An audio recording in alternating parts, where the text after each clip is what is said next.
Now, last time Rose was on the couch with us, she told us she was heading to Orlando Science Center in the afternoon because it's rainy every afternoon in Florida. You've been helping your dad, right? Yeah. You were doing a little bit of pinball maintenance, and you're like, let's get this done. Do what you must before you do what you may. My grandfather used to say that. You get all your chores done, and then where are you headed? Yeah. The Orlando Science Center. And now we had Jeff from the Science Center. He heard Rose say that, and so he brought Rose a gift. Now, before Rose tells us about the Science Center, I'm going to present to Rose her gift from Jeff. This is your gift from the Science Center to thank you for being a fan of the Science Center. Thank you for, being a smart kid who likes science. That is, all right. I believe that is their sloth. Yes. Izzy the sloth, that is their sloth, and now you have your very own that you can go on adventures with and clean pinball machines with and help Dad and, the whole nine. So thank you so much. You want to say go to the Science Center with. With Izzy the sloth. Now, Rose, when you were at the Science Center, did you go down to the Life exhibit and see Izzy the sloth? Yeah, we didn't have time to.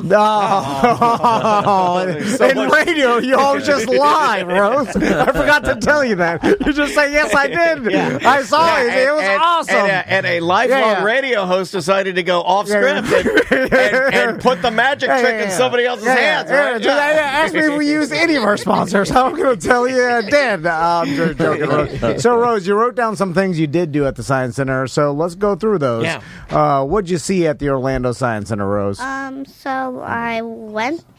Close to the mic. So I went. You stay out of it, Dad. She was doing fine. Close to the mic. Quit micromanaging her. She's doing good. Sorry, So Rose. I went to the DC superhero exhibit.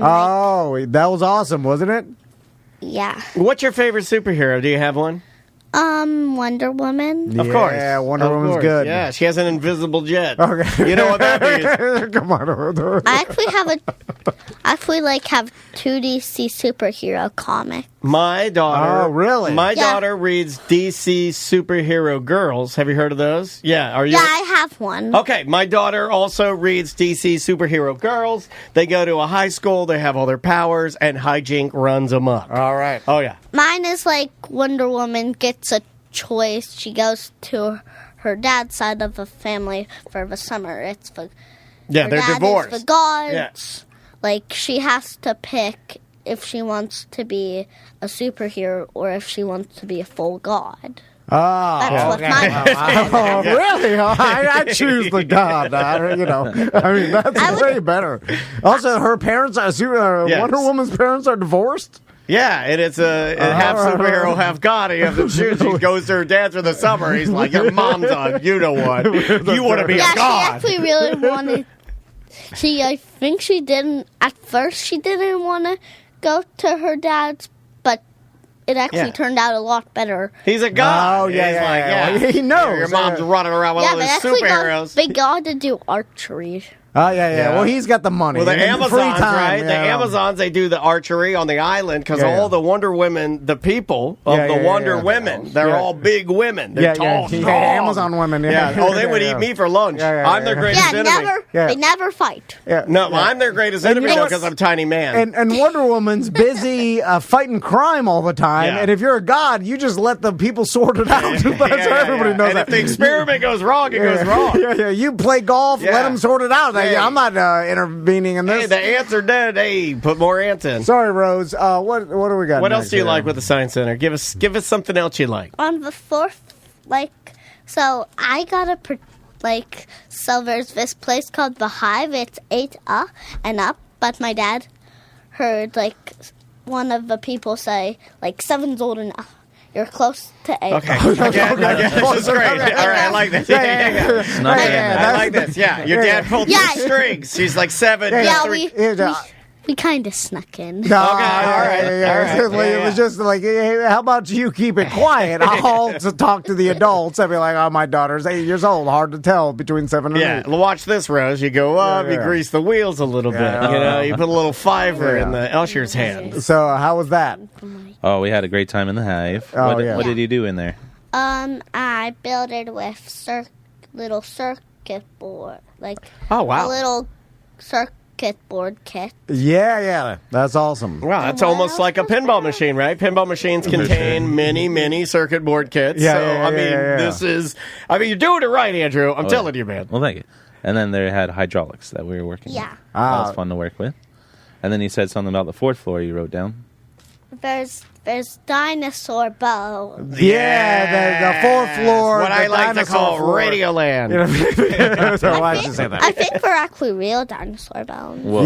Yeah, Jim Phillips is up there. And sometimes at night. You see the T-Rex they have up there, sometimes at night, if you listen, you can hear him eating dessert first. You can hear it. You can hear it in the winds of the walls. So overall, Rose, you would suggest to our listeners that they too go to the Orlando Science Center and bring their kids because it's a fun time. Yeah. Yep, I like that. I mean, Rose, you're doing an awesome job. You really are. I mean, Andrew, you're doing a great job, man.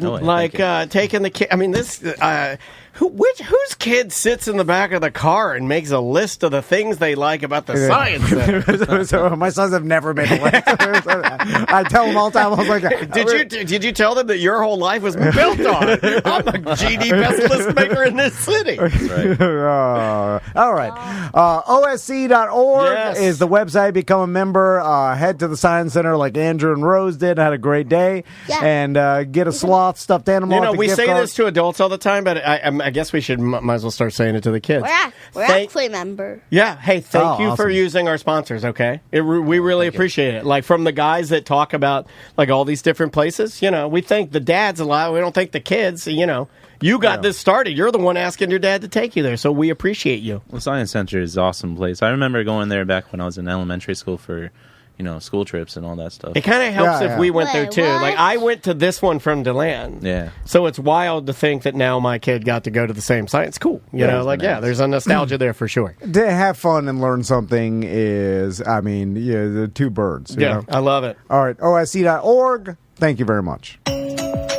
Welcome to A Corporate Time with Tom and Dan. I'm Tom. I am Dan. We are live on Twitch and YouTube. Just go there and type in @Tom and Dan Live. Find a world of videos and live streams, and we'd love it if you join us. Chris Crespo's here. How you doing, Chris? What up, fellas? Also, Ross McCoy is here as well. Oh, also. Thanks,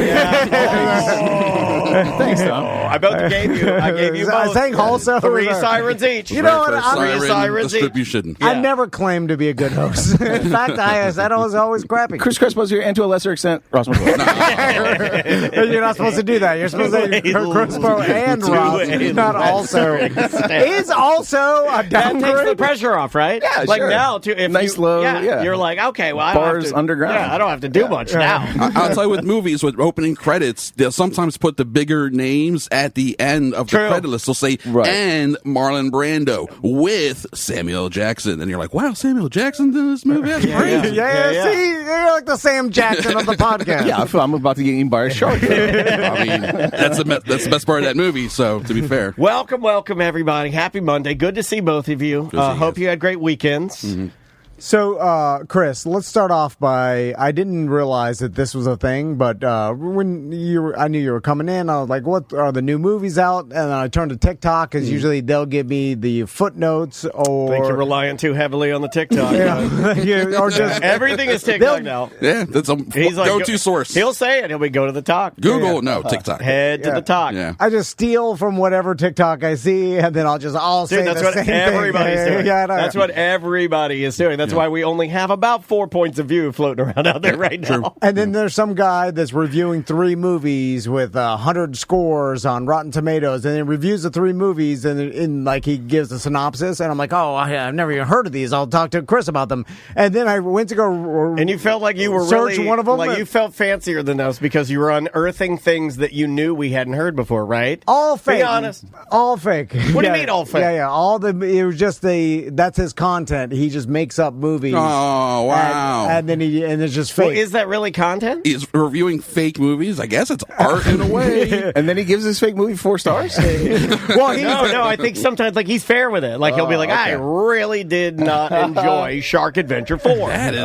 I don't know. And I was like, that's weird. That makes you a crazy person, right? If you're reviewing things that don't exist. It had a ton of comments. Impossible to argue with those opinions. Yeah. True. It just there's no source material. Wasn't aware that was a thing. Just make up movies, and then people. I mean, technically, all movies are made up. This is just a review of the movie now being made. March of the Penguins, and then the rest of them are made up. Yeah, it's like a review of a premise, then, sort of. Yeah. It's like these are pitches for movies. Yeah. Maybe people are watching those and be like, I could make one of these movies with AI. I don't know where I'm at with the waste of time anymore. I used to be king of loving time wasted and nonsense and things being just absolutely absurd.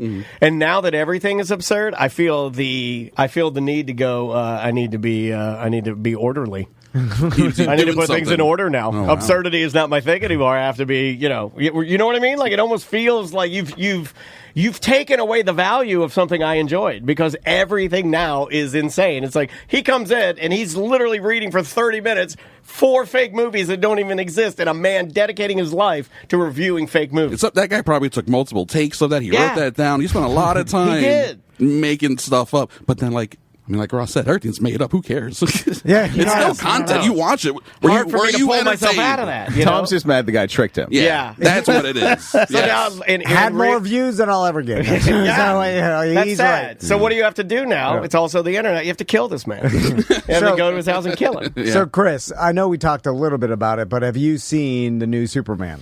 Yes. Actually, I saw it yesterday. I'm a couple weeks behind it because it's been out for 3 weekends now, but I went and saw it yesterday. Okay. And enjoyed it quite a bit. I thought it was a very fun, interesting, good, like comic booky Superman movie. The most comic booky Superman movie that they've made yet. Because all the other ones, they kind of like Man of Steel and even the original ones, they're trying to make it feel kind of like this is the real world and then Superman is real in this world. This is very much you are in a different world. Watch the movie, shut up. Yeah, this is like there's a giant monster rampaging through Metropolis and no one really even brings up as a major thing. Like just crazy things happen. All these characters exist and there's no explanation. Hawk Girl, she screams like a hawk for no discernible reason. She just does it and no one questions it. Green Lantern show. She does it like out the sunroof of a Maxima going down I-4. No, as she's like fighting, she does it, but then she's swinging a hammer, so it's not like the scream does anything.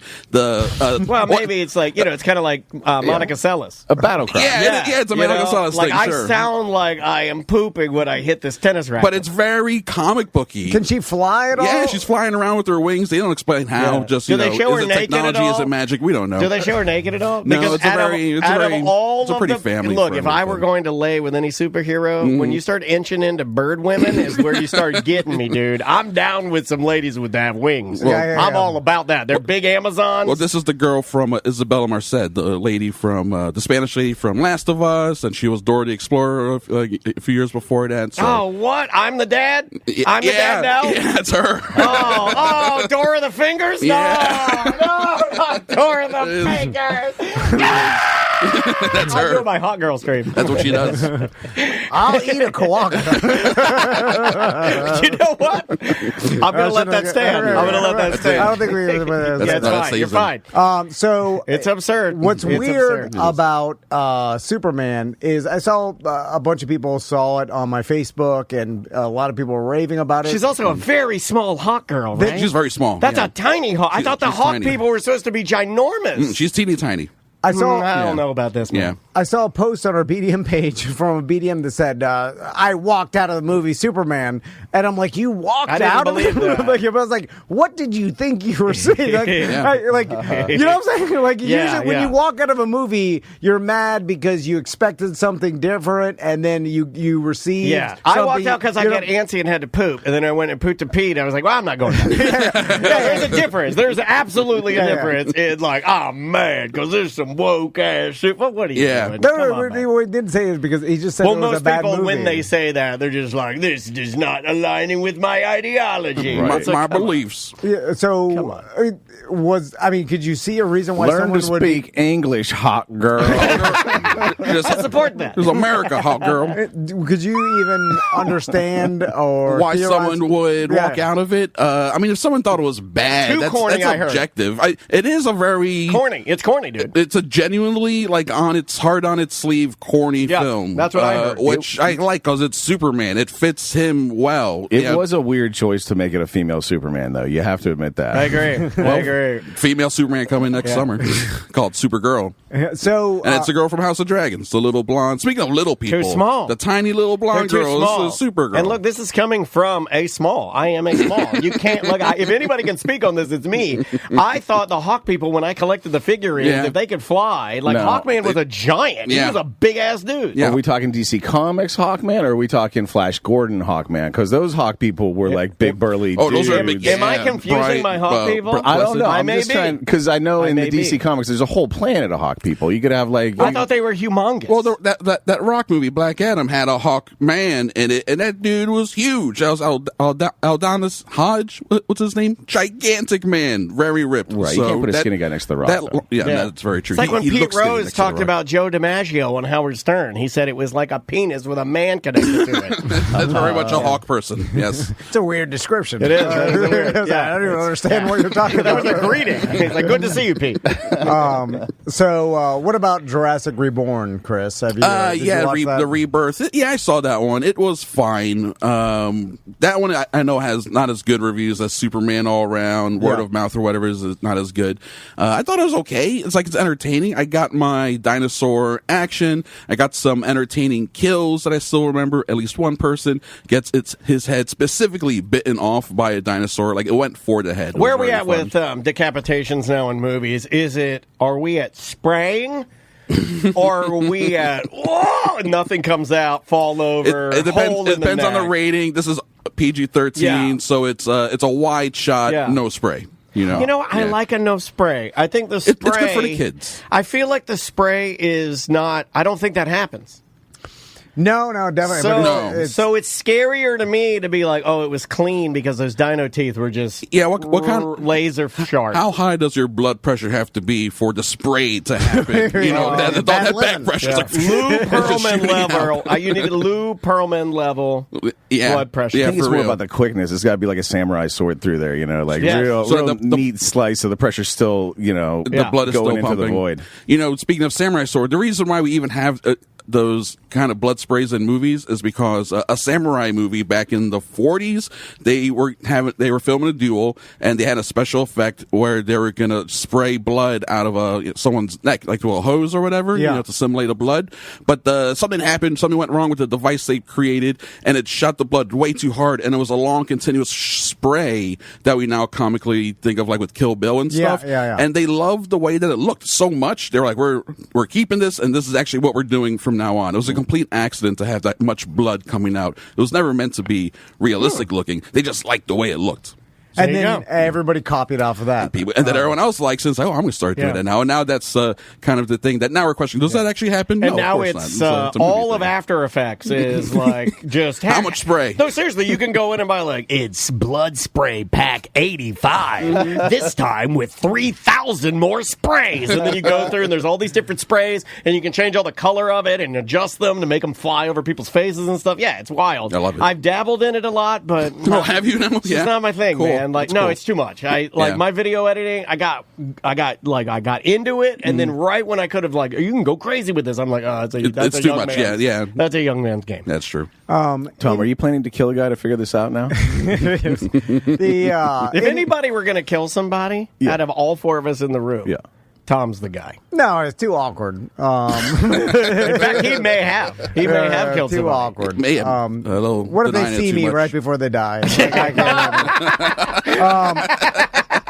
So you connect eyes with them. Look at my eyes. You're like, I can't do it now. You got to sneak up. You got to do the OJ. Get out of the Rubbermaid man. What about 28 years later, Chris? Yeah, I saw that after we talked about the trailer, the Boots trailer. They put that poem in the movie, the Boots poem. Yeah. They apparently, when the trailer came out, some marketing company, someone else put that together, and Danny Boyle, the director, saw the trailer. It's like, ooh, I like that, and he actually told his editor of the movie to do the same thing. So now in the movie, 30 minutes in, all of a sudden, basically it turns into the trailer, and it's playing the poem over a creepy walk through the forest, intercut with old English movie war footage of knights shooting arrows. It's a very strange, cool montage. That editor, who edited the trailer, which I know a couple of guys that have done that. We have some BDMs that actually currently do that job. I don't know where they're located now. It's a remote work. But we had multiple people that do that. Does that trailer editor get a credit and get money for thinking of an idea that was given to probably his first team editors? Because the first team would have been the guys cutting what goes out to the theaters, right? Yeah. And somebody at the top tier had to go in and redo that idea. That's kind of is interesting. I would imagine that the trailer editor got effed. Yes, you would hope that maybe they got a bonus from their boss or someone. Hey, stolen idea. No. Maybe a credit in the credits, but definitely no money. Maybe a credit in the credits where they just get their name added to the 2,000 names already at the end. Double, twice removed, executive producer. Billy. Great job. Billy exactly. And it goes by that quick. Yeah, well done. Because they speed up. I like the ones where they get to the end and it's like, oh, well, that part was animated in Korea. It's like... as many names as possible. Yeah. Chris, the only place they don't do that, by the way, is if you're watching on Prime TV live Ninja Turtles cartoons. They will go to a commercial break and then come back to the credits at just regular speed. It drives me crazy. It drives me absolutely crazy. All right. So, Chris, do they give you a glimpse into the rest of the world and kind of an idea of what's happening? Because anytime in zombie movies or zombie series where they fast forward in time and the zombie apocalypse has been happening for decades, sure, I like it when they give us a glimpse into what's happening around the world or an idea of like, oh yeah, this country is like sectioned itself off, so it's still, there's not that many infected in there, and they give you an idea of like how the rest because when it's too small, I'm always curious to like, what's happening in other places, and they don't give that and to you. It's wouldn't know because like I like the idea of a world where the internet goes down. So you wouldn't know. So you wouldn't know. Sure. Like, that's terrifying at this point, and that's a new thing that was given to us and can be taken away. That's insane to think about. But I like it when they stumble across some radio, broadcast. Switzerland blew up their mountains and bridges, and just like they have some plan. They really do have a plan to like blow up all the roadways going into Switzerland if there's ever something. You better open those. We're gonna blow up all your castles. You better open it up, and we're taking your cheese. I'll get that sweet baby Swiss is mine. That chocolate. And we can fly now, Switzerland. For whatever reason, because I don't have a Swiss accent, I wanted to go sacre bleu. Like, I wanted to be mad in a French accent. For but go ahead, deploy all your plans to stop our arrows, Switzerland. So, trebuchets. Is there any of that, or is it just small, isolated, just in this area? They explain in the beginning of this movie that they managed to contain this rage virus to the UK and have effectively quarantined it from the rest of the world. Oh, okay. So it's explained. The rest of the world's going on fine, and they're policing the UK. And so we've annexed the UK? No, we've banished the UK. It's like the New York in Escape from New York. It's like a walled island prisons town. Yeah, it's Australia. Now, wait a minute. But everybody knows that inside the gates is where you get the three-breasted women. All the good stuff. All the good drugs, action is in the walls. All the three-breasted women, all the drugs. It's like Kowloon Walled City. All the good stuff's on the inside. All the taxis, all the fun stuff. Yeah, they say they've kept it in there. So in the UK, it's locked in. When did the first movie come out? 2003? Everything's locked into 2003. Culture, technology. So like later on in the movie, someone like a soldier or whatever does end up inside the walls, and they meet a kid, and he has a cell phone. He's trying to use his phone, but he can't get a signal. And the kid's like, "What's that? What do you got there?" And he has to explain to him what a cell phone is. And it's like, it connects to the internet. What's the internet? Like this kid doesn't even know what he's missing out on, that the rest of the world has fully advanced normally. Oh, I love that angle. I've always thought I could take advantage of those people. You can, right? Like the people in the magic. I would just take advantage of. I'd rob them blind. 2003, we had flip phones, so it's like, but he's a kid though, so it's 15 years later. He was a baby in 2003. He doesn't even understand that. It's kind of funny how it'd be just enough magic for me to rob them blind. Just enough. Yeah, but they did address it, and it's good. It's a well-made, very good movie that then ends with a very bonkers, out of nowhere ending that sets up a sequel. I have heard this, which is coming out in like 4 months from now. Yeah, maybe. What was the idea? And I heard that from somebody else. In fact, they were a little more like, I don't want to say it, but like the idea of so it's already done. Yeah. They shot them back to back, can. so it's pretty much in the can. It's in post production. It has a release date and everything. And with the plan then to hopefully, if these two movies do well, I think this one made enough money that they're gonna fully greenlight the third one, the planned third of a trilogy. So it's interesting, but Danny Boyle still has to find that idea out there somewhere. It might be. I don't know if they have the third idea or what, but the first thing they need is the money. That's for sure. So what about F1, Chris? F1 is effing awesome. I saw that, I think, opening weekend. When did you write that, Chris? I wrote it. Hold on. Stop the press. As soon as I got booked, I'm like, F1 is what? What is F1? It's pretty good. And you coughed it up real quick. It was amazing. Did you work that out with Tom ahead of time? Did you give him the signal? Yeah. He texted me that earlier. There was pyro that went off when he said that. He was like, I'm going to set you up. That's why you went like this. F1. Yeah, okay. Yeah. It's great.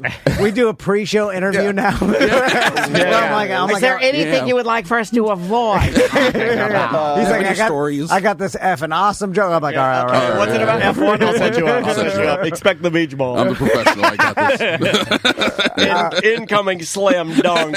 Melissa, pull this. Yeah. Melissa, pull the effing awesome clip. So, that's gonna. The pre-show interview was you telling him Ross is also here. Oh my God! Yeah. He didn't do that. No, he won't do that. That's too much. That's called a neg in the industry. So F1. You're going to be fighting that all day, I have a feeling, which is makes me happy.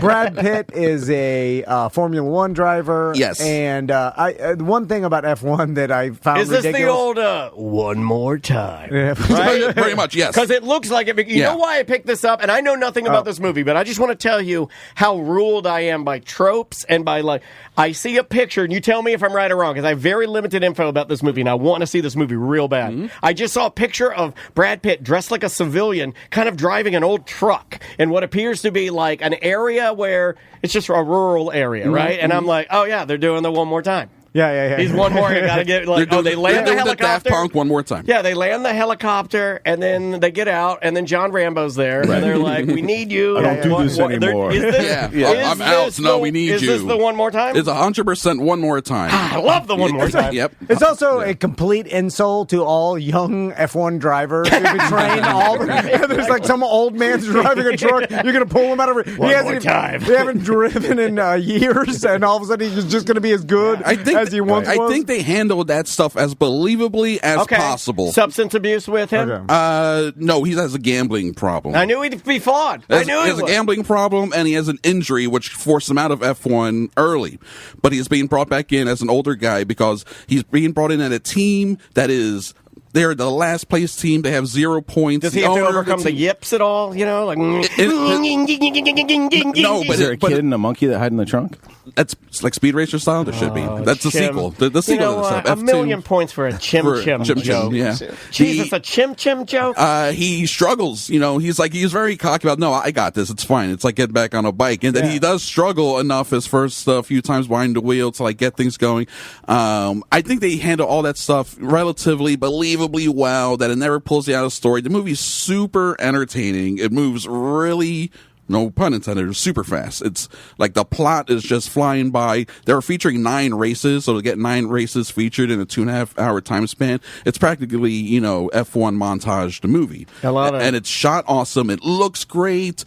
The acting is good. The soundtrack is a lot of fun, very electronic heavy Hans Zimmer soundtrack. And then there's some really good featured songs, man. Yes, like, there are. I think Chris Stapleton's got a really good song on there, and then Ed Sheeran has a really good song on there, and there's a couple other songs that are more like rock. There's some rock songs on there. They're like montage songs. Some it's a montage song. Some like dance electronic songs on there too that are really cool. good. I'm excited for this I movie. really, really enjoyed it. It is an Apple TV. Actually, it's Apple. They produced it. It's their highest grossing movie so far, I think. Opening weekend, biggest movie theatrically, because they've only put out like 4 or 5 movies so far. Go watch the haptic trailer on Apple's website using your phone. Have you guys done that? Mm-mm.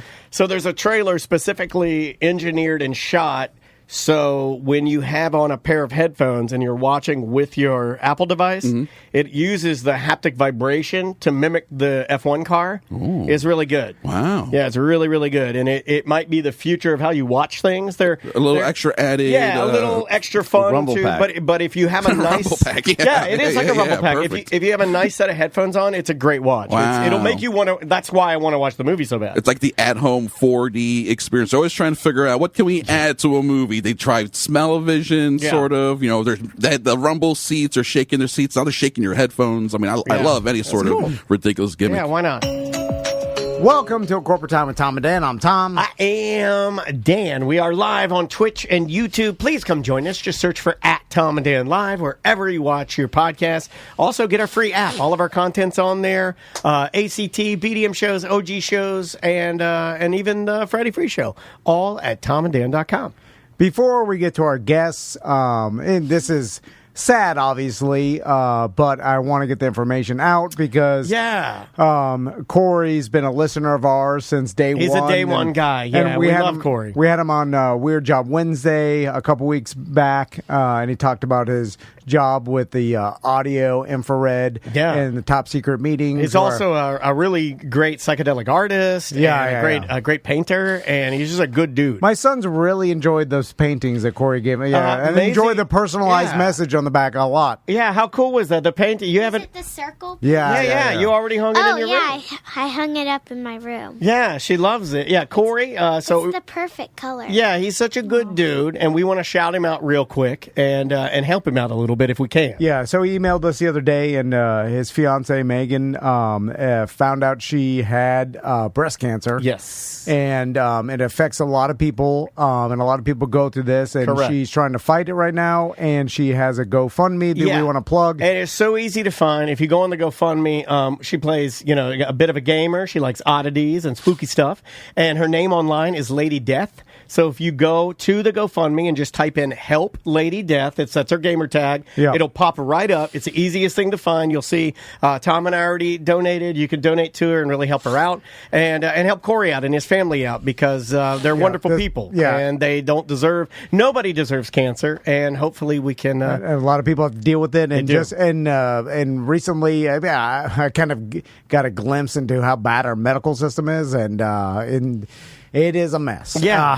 So if we can help each other during these times, that'd be awesome. Yeah. And we got a good community, so throw a couple bucks her way, and we would appreciate that because they're good people. Yeah, please do help them out. And again, that is Help Lady Death. Just search for that at GoFundMe. It'll pop right up, and you'll be able to help out. So on the couch with us, we've got White Claw Tracy with us. How you doing, Tracy? And White Claw Maisie.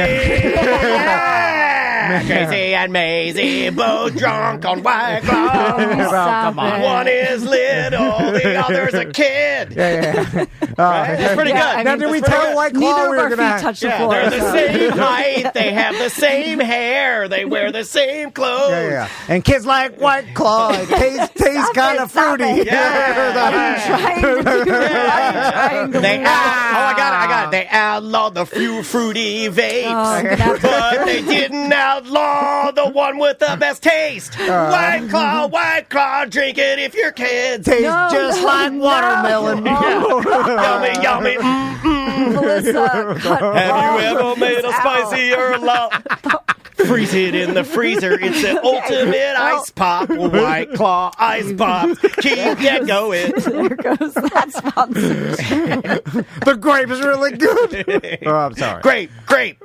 It's like you guys don't like money. Well, we don't know yet. We've never seen money, so how would we know if we like it or not? Okay, Tracy, welcome. My daughter Maisie is here. Hi, Maisie. Hi. It's very good to see you. For the camera, it's not for the kid. I would like to be on record. My daughter, you've never tasted White Claw. That's truth. You've never even had one. Oh, yeah, let's have her taste it live on the show. Live taste. Great. Jesus, I battled traffic for this. We put grape White Claw in a sippy cup. I I-4 is currently shut down, and I have to take all back roads. You know why? This is a kid drunk driver. Kid drunk driver. We're joking around. Come on. Everybody knows us. Comedy show. Don't send this to them. Yeah, where they will not like that. Anyway, so Maisie did come in today because she's friends with Tracy, which is weird. And I want to address this live on the air. I believe that someone within our own ranks has been grooming my daughter. She's got a bunch of White Claw in her van. And you somehow a woman known as White Claw Tracy, who drives around in a White Claw van, decided to meet up with my daughter at my studio and then have my daughter give her a gift. Did you or did you not make a gift for Miss Tracy? I did. We exchanged gifts. It's fun. Yeah, we exchanged exchanged gifts, much like most internet romances between an older man and a younger boy. Before we exchange any of these gifts, Maisie, let's talk about your daily work routine with dance, because I am super impressed. Every time Daniel tells me that you won another championship, the grind, the hours you put in, a lot. Eating dinner at dance, back to work right after. You eat dinner alone in a corner, right? You eat dinner alone in a corner. No, I like that. Yeah. And she says, and people don't believe me when I say that. I go, she'll go sit alone and think about it, run her dance, maybe watch her dances like LeBron. You got to watch some footage, and you eat your dinner, and it's a cold dinner, right? Alone. Only with my friends, though. Okay, there are some friends. But they're all work friends. Which aren't really friends. You know what I call those? Acquaintances. We call them Strict Teacher Tuesdays. No. What's Strict Teacher Tuesdays? We play a game called Strict Teacher. Okay, what is that game? So, my friend, she acts like the strict teacher. Okay. And she bosses us around while we eat. They're practicing for hard work. Eat faster, you maggots. Eat that slop and get back to work. Yeah. You better be twinkling those toes and have all that slop down your esophagus when I'm out of here. And Maisie, you just recently learned how to do a full aerial backflip. No, the new one is a layout, right? Oh, layout. It's called a layout, and it's like a round off, and then you jump back, and you don't touch your hands to the ground, and your legs just go over. Yeah. Now, could you? That is awesome. Now, do you think you could do that on 3 White Claw? Because now we got a video. We'll be rich. You know, they'll come get us, though. They will. But we do have a window. We have a window. Much like Kanye with the Nazi shirts. You got a window. You got a window where you got like 3 hours. That you get like, print them. I'm sorry. I'm just trying to make Tracy uncomfortable. Is dance season officially over right now? It's on break? It's starting, like, in a few months. Or a few weeks. Okay, a few weeks, but you're on a break right now, so no dance? I dance today, tomorrow, and Thursday. Oh, okay, so just... just a little bit. Just a tiny bit. Small break. It's off. So today, tomorrow, and Thursday, that's the rest of the week. The rest of the week, I know. It's like, it's only, And then in, like, 4 weeks, I have 9 classes every week. Oh, but 9? There's only 7 days. Well, we're gonna have to figure something out. 2 days? You're adding an extra. You know what? You're adding an extra dance, right? No. You know, this is why the NFL's weak, Maisie. No, that's the classes, not the dances. I'm doing 9 dances this year too. Okay, you are adding an extra group dance this year. Let's talk about how weak the NFL is and the football in general, because they eliminated 2 a days and they eliminated these kind of practices, and they're like, that's good. It's too much work. Everything. That's ridiculous, right? That's the only way you get better is 2 a days, right? 3 classes. 3 classes a day, 3 a day. She loves it though, man. I know. That's your thing. I know. I'm super impressed. Well, what did you bring for Tracy? Because, and I want to talk about this real quick, because this is a perfect thing to really talk about and switch gears and not be a buffoon. They're calling us buffoons in the chat room, and we are. Rightfully. But like, let's talk about the library and some of the amazing classes that the library offers.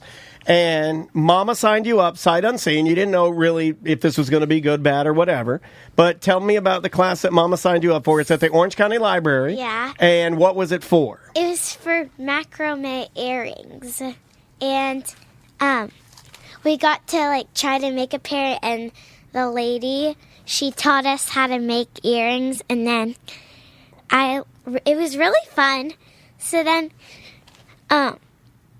we just got a lot of other macrame, like string and stuff. So then I just started making them, and they're fun to make, and they're easy to make. So you know how to make they're easy to make. What if I told you? Jewelry. Yeah, she's making earrings, and then she's been selling them to all these sucker-ass dance moms. That's a good business. I know, it is a good business, and she's upcharging them. You know, these it takes her no time. You can knock one of these earrings out in 30 minutes. She's charging $25 to these sucker-ass dance moms. No, they're $5. Oh. I thought the one lady paid you $25, and I said, I don't know why she paid me $25. Well, she set the rate.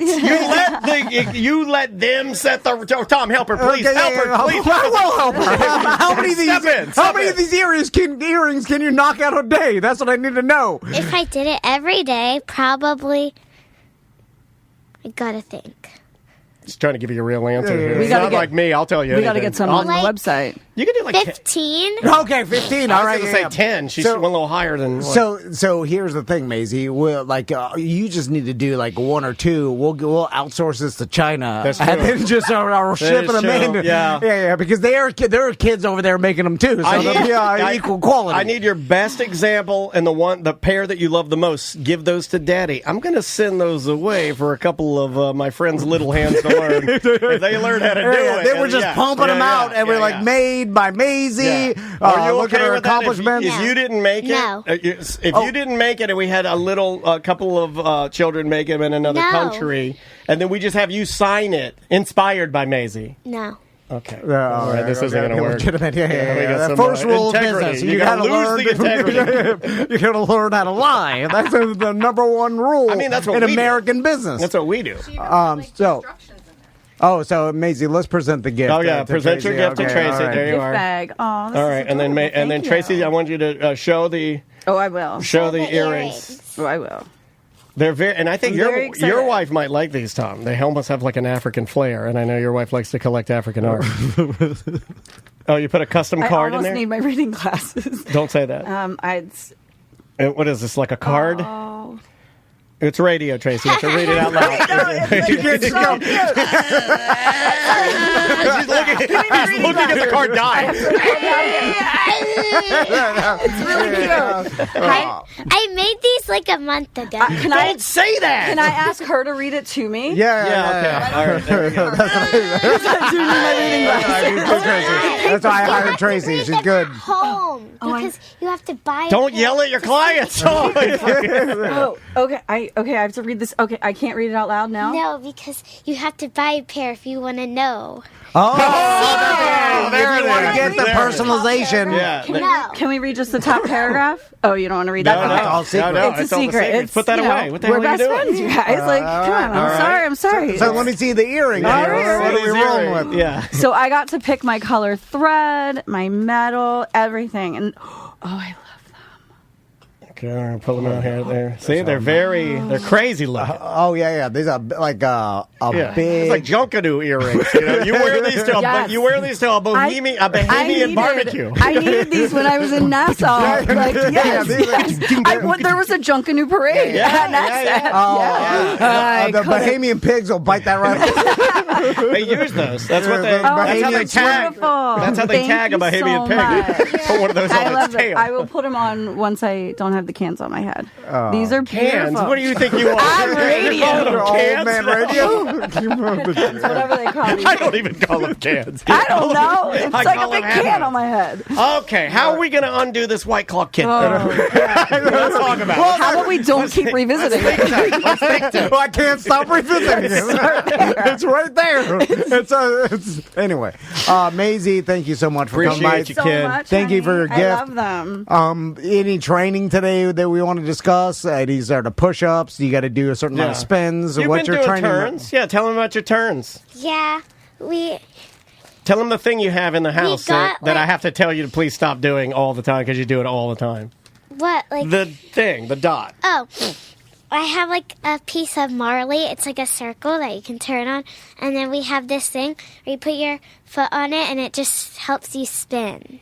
So it's like a little. It like stops. It's for marking, which is not something that Spotting. See, I don't know. Because when you spin, you need to know where to land. See, okay, let's talk about this. I don't like saying the term spotting for obvious reasons. Because I'm a man. I never like that either. Yeah, I don't like that term. I don't even understand Why can't we just call it turning? If you're dancing, you're turning. Why do we have to call it spotting? Because when you go around, you have to spot the point. Try to look at the front the longest time. You can't just go like that. Oh, I've seen this before. You're looking at the last possible minute, you spin your head around, and then like, oh my god! It's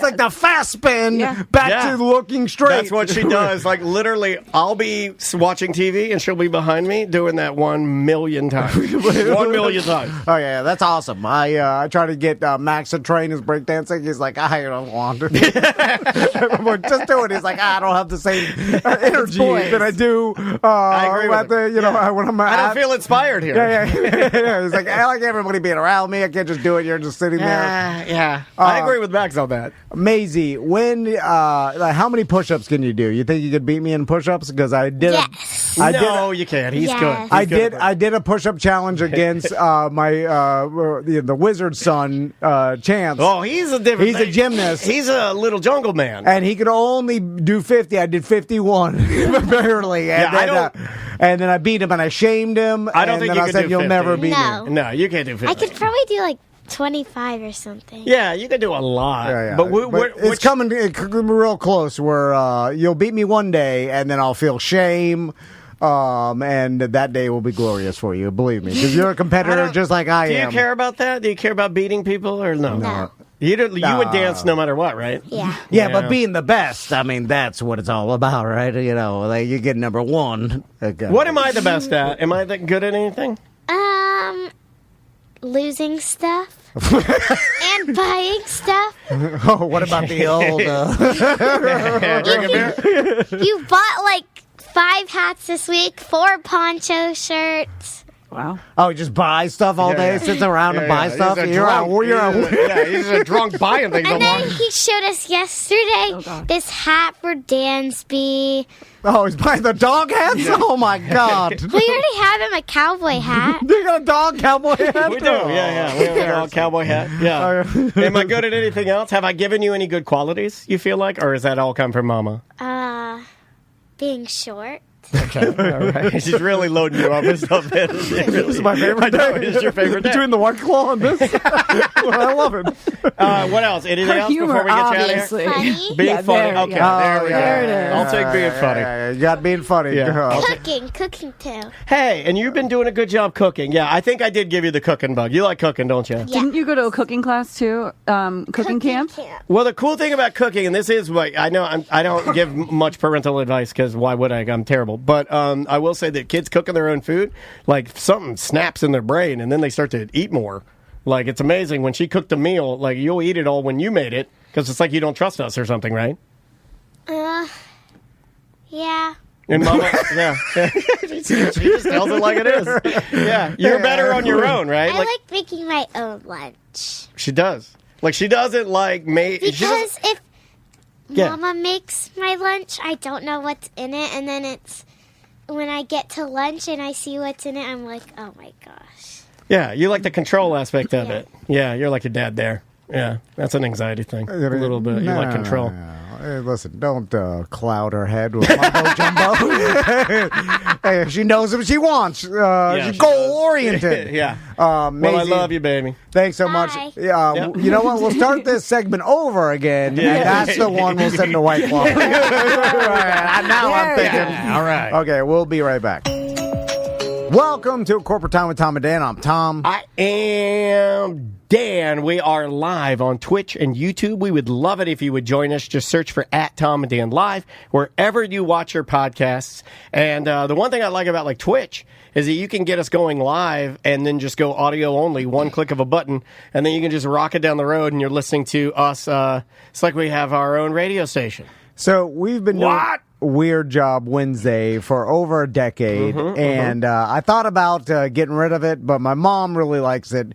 every time she. I'm glad you're digging your heels in for your mom. That is the nicest and sweetest thing this man has ever done. Yeah. I was about to be very, very mean to my business partner and friend, but the fact that you said your mom likes it, and that's a defining reason why we're continuing to do it, I give that a gold star. You're Purple Heart. You're a hero in my book for doing that. Every week. My mom's dead, sir. She texts me. She's like, I like the weird job interviews. And I'm like, all right, Mom, we'll keep doing it. You know what? I would like to offer your mom the opportunity to come in, and I want to record her saying, hi, this is TC's mom, and you're listening to Weird Job Wednesday. Because people do that stuff all the time. Yeah. And they love your mom. So, I didn't know she was such a fan of this. So, and maybe the secret's out, but every job is kind of weird in one way or the other and interesting. It's the great equalizer. It's the great normalizer of everybody. So we all know what it's like to go somewhere and do something that we may or may not love. We may love it. We may not love it. So if you have an interesting job and you want to be interviewed on Weird Job Wednesday, you could either come into the studio, we could do Zoom, we could do audio only. Yeah. Just email Tom at tomanddan.com. No, email your mom. I want her to bet. Can we get her an email? Yeah, email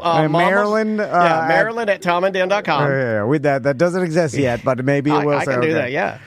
So anyway, let's do some weird. All right, now you put me on the hook for writing a fast one, and when I write fast ones, I get nervous because they may or may not be appropriate. So here we go. Let's do it. This is I'm not going to do the normal Weird Job theme song. Let's go full. Well, I wrote it, but I let AI take control of the music.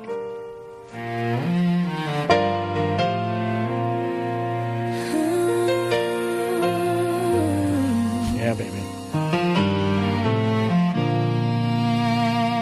Divas do it deeper. Divers? That's why I don't like your stupid do it on the fly. Oh, it adds to it. Divers? Does divers add to it, Tom? It does not. It does not. Let's try this one. Hold on. We might have look. Let's see which model knows how to read. Okay, this one sounds better. Already, this one sounds better.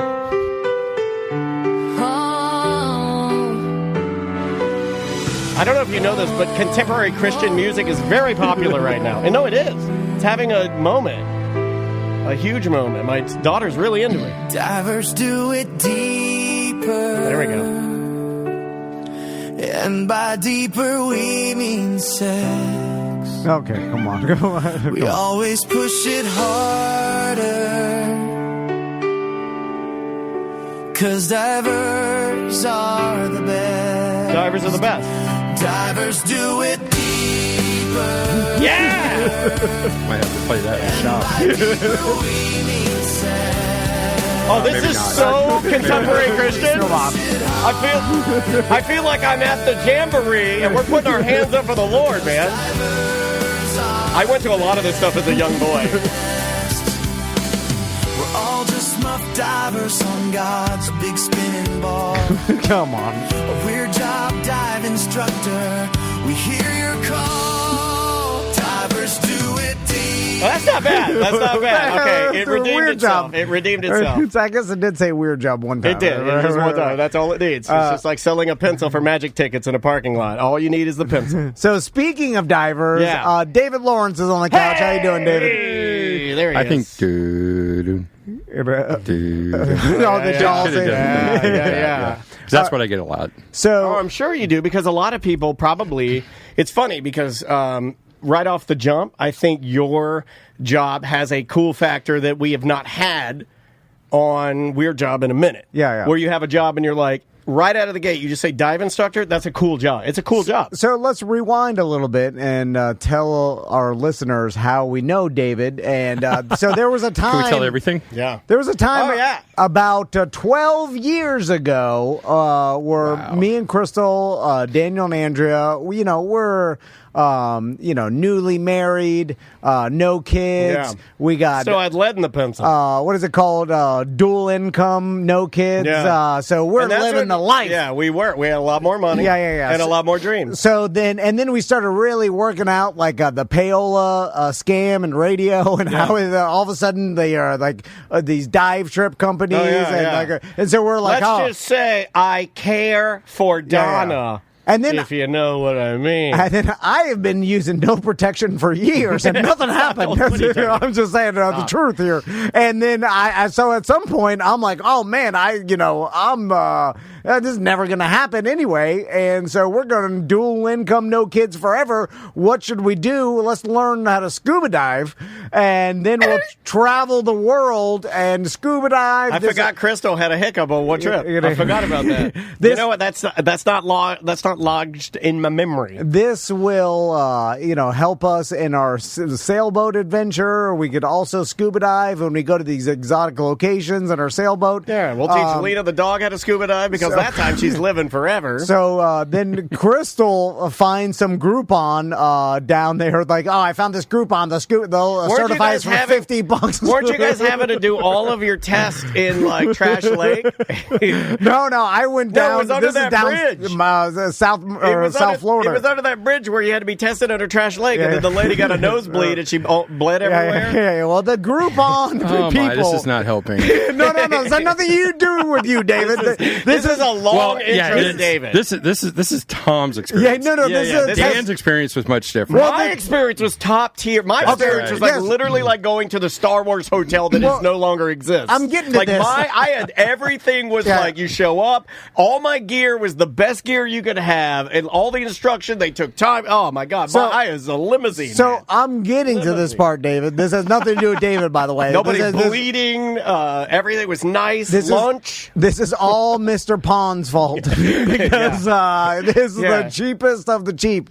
And so we're down there in South Florida. We're out there. There's some lady named Flounder. And anyway, I'm telling these stories about my Groupon scuba diving adventures on the radio. The mic thing's happening. Oh, God. Oh, here we go. It's happening again. You got to take it way high. Yeah, way high. And then you got to. Okay, there you go. And then you got to angle it down. There you go. Sounds like the theme song. Yeah, there you go. Now don't move. Don't move at all. You have to stay exactly how you are. So then anyway, I'm telling these stories, and David is a listener of the radio station, so he calls in. And he's cringing as much as he was when we were telling the Groupon story. He's like, this has nothing to do with me, what I do. Actually, that was Tom Tedesco. It was Tedesco. Tedesco, dude. Yeah, I love Tedesco. He was not happy with a lot of what you were saying. Yeah. No. By the way, I invented a term within the scuba diving industry called Groupon Patty, which is the Jerry of skiing. We have to say that is legitimately a thing that people say now around here. If they've known you or heard it on the radio, David says it. Yeah. I've said it on this show multiple times. Groupon Patty. Actually, it was your wife. Yeah.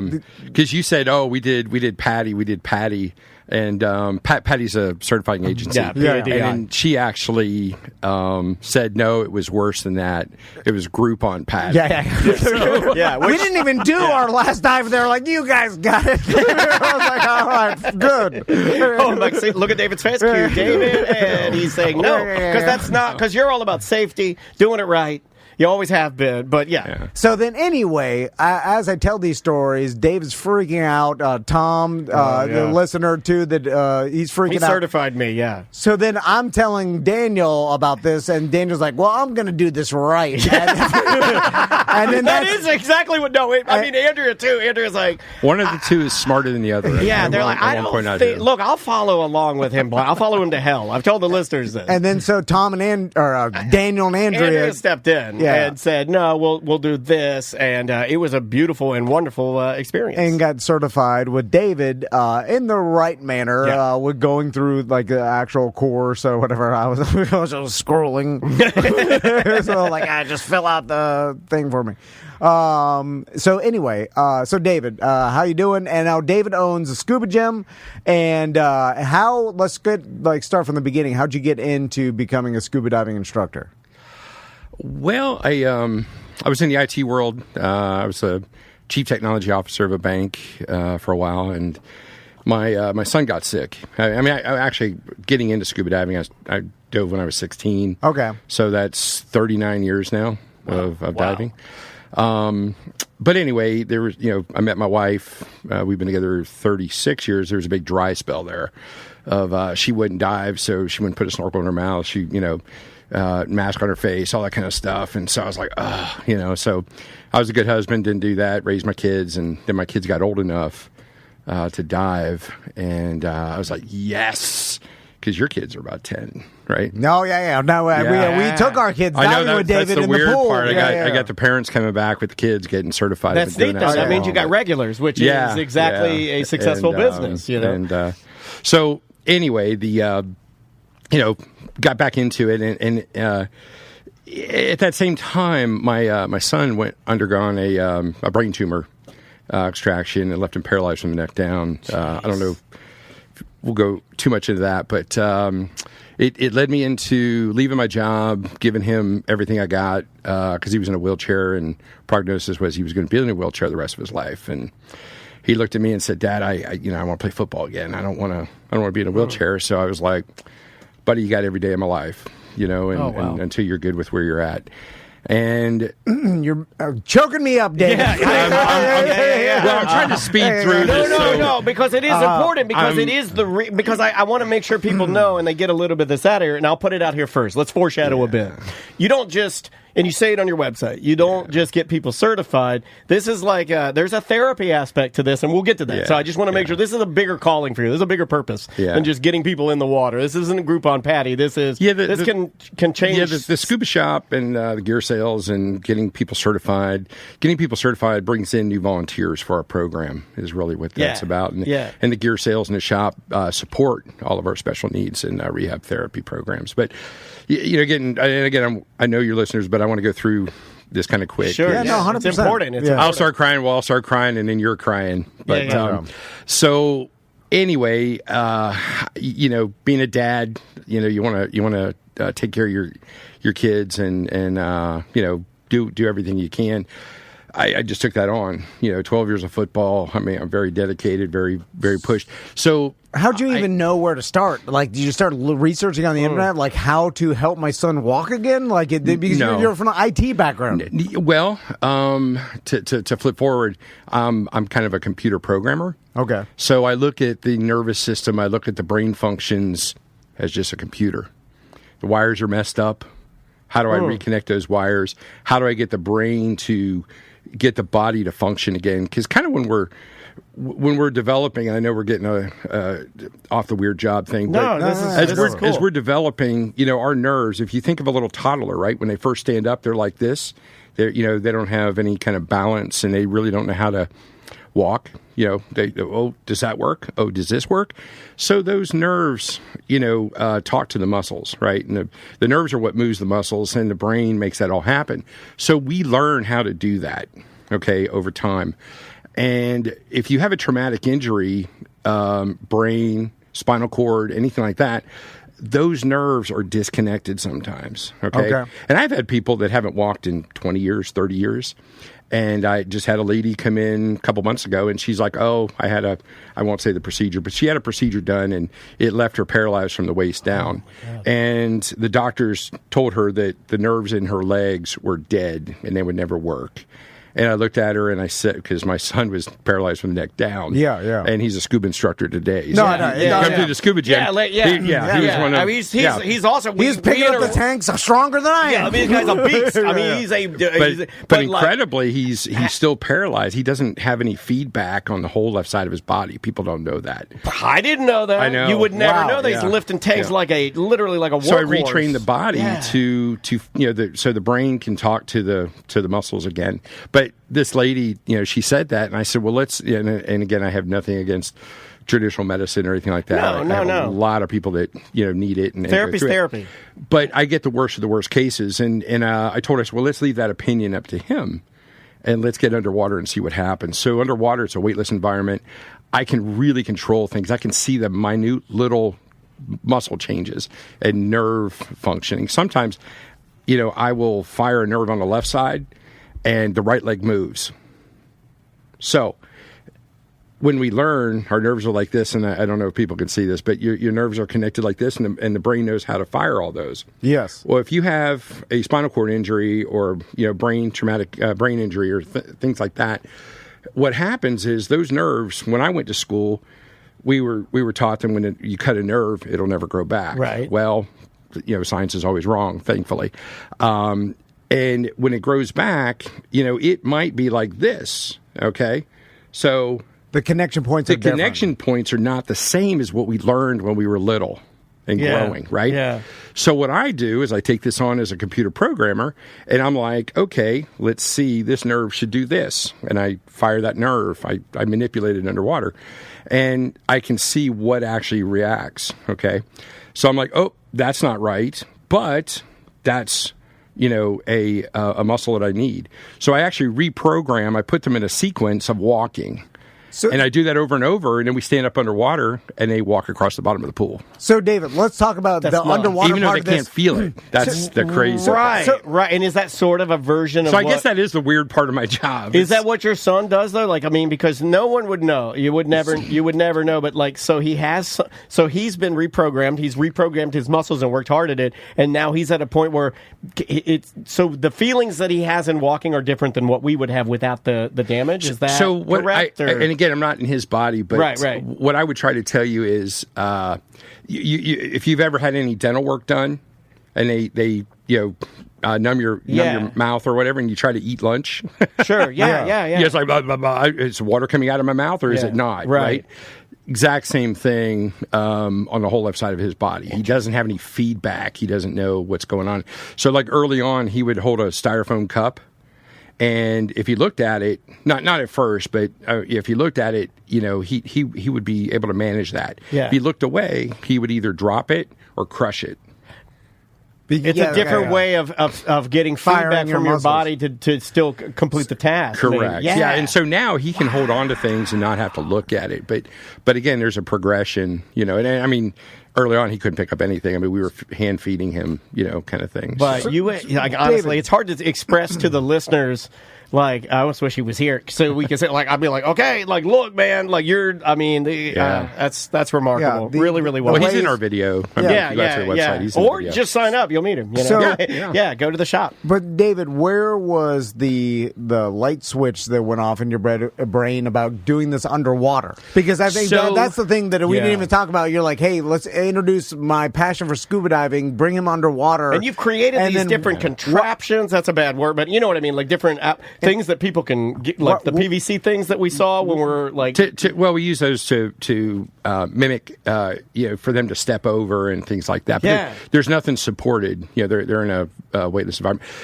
I know. You see, your question is where was the light switch? I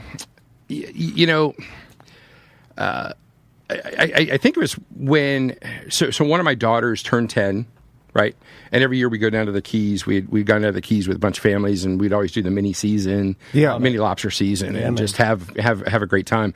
And she came up to me, and she knew she had to be 10 to be certified, and she said, "Hey, Dad, I want to go under, with you and Uncle Gary."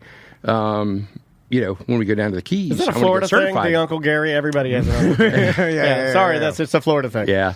Well, my kids call him Uncle Gary. He was actually my middle school teacher, but that's a whole other story. Awesome. That's a Florida thing, too. Yeah. Anyway, I'm trying to. So she wanted to get scuba diving. So I paid for a private class. Okay. I wasn't an instructor then. I was a diver, but I was an instructor.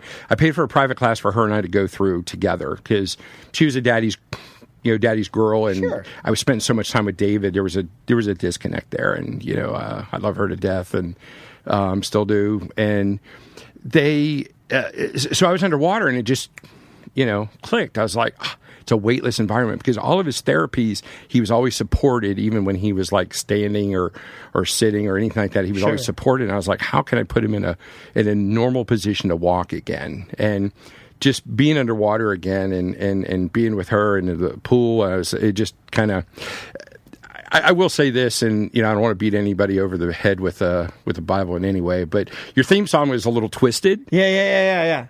But it's probably on par somehow because I tell everybody I'm not that smart. Yeah. But I do believe God gave me a gift to help my son, and then when he achieved everything he wanted to be, I felt, man, I can't hold this in. I've got to do this as a I believe in callings for sure, program. Man. So I believe in that 100%. To rehabilitate your son like you did, using techniques, were there people doing this around the country that you learned from? Were you like a pioneer in this? No. Well, you know what I'm saying? Like I've never seen it before because I can remember the first time we met you and you were kind of explaining it. I remember thinking, holy crap! Because I have some family members that deal with some pretty sophisticated levels of whether it's MS or whatever, just something where I've never thought that that could have been something very beneficial for somebody that needed it.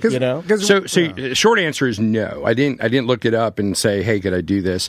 What was pushing me is the hyperbaric medicine. Different things like that. I know a lot of people go home and they watch TV shows. I now read medical journals. I read medical studies and different things like that. And when David was going through all his therapy, I was up at a rehab center up in Jacksonville where they only took 10 patients at a time, the worst cases in the Southeast. Very specialized, yeah. And I learned so much, and I took those things. And basically what we do underwater, we do a lot of the same things as physical therapy, and we're an approved provider for people with disabilities and special needs by the state of Florida.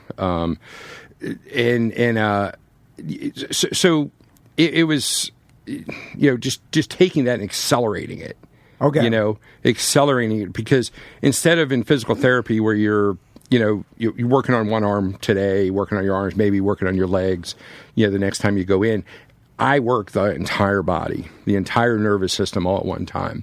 So you go down underwater 40, 45 minutes, and the people, I tell everybody, when they first come out, I'm like, enjoy your nap today, and the nap's very important. They're like, oh, no, I don't sleep during the day. I'm like, you will after therapy, scuba therapy. Can I ask you something about it that I think ties into the physical therapy that you do with people, but something that I got out of it, and I think you and I talked about this years ago when I was learning from you, is that there is there's some sort of like magical calmness there that I feel like almost makes maybe it makes the therapy better because of the environment. When you're under there, it's very calm. It helps me. Like I very much enjoy the aspect of being there and just the feeling of the weightlessness and the breathing and the pattern and the outside distraction, the structure of it. So the checklist, I like all of that. Yeah. So like our special needs, the autism and Down syndrome and all those people that come out with us. I kind of think of it as like when you go to the beach, right? You go to the beach. When do you ever get to go to the beach and be totally by yourself, right? Yeah. Now, even when you go diving, you have a dive buddy. Yeah, and you always should. But tell him that. I just threw that in there I was just getting in front of the joke. That's not what GP taught me. Go down as deep as you can and by yourself. Rock it up. It's fun. Yeah, when it hits the red rocket. It was nice. It was nice when red rocket. It was nice when I was certifying Dan here. When Tom came in, it was nice because I would go over to Dan and say, "That's not how you do it." So see what he's doing. That's not how you do it. Testing dummy here. The computer tells you everything nowadays. You don't need to know. Did he know? What? Does he know? What? Don't tell him nothing. Oh, man, I have to tell him. Did you cheat on me? No. Oh, absolutely not. He loves you. But he lost his dive computer for 2 years, and he found it. And it was at his couch. It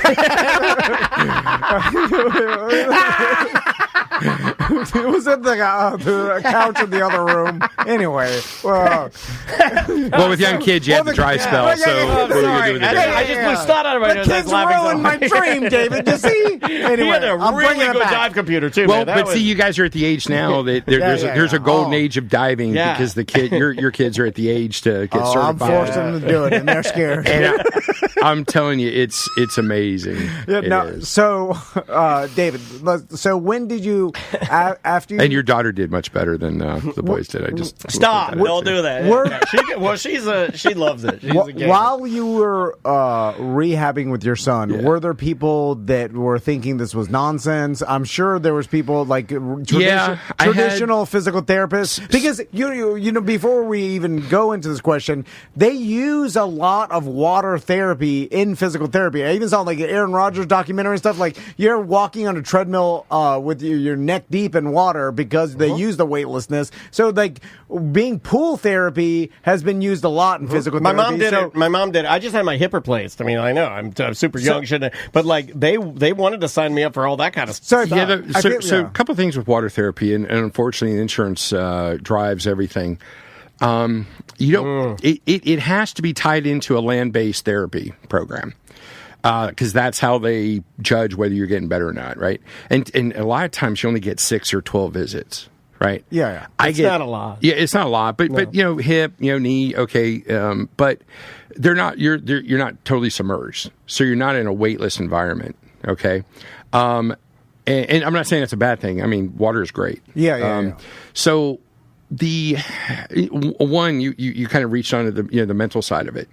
And I was saying, it's just a good environment. How often do you go to the beach and you're totally by yourself, right? Yeah. When you go scuba diving, you're with a buddy, you're with a group, but you're just kind of in your own zone, right? There's nothing disturbing you. You can't get out of it in a good way. So also the mental side of being underwater, being submerged, them just listening to their bodies, right? So yes, water therapy has always been used for a long time.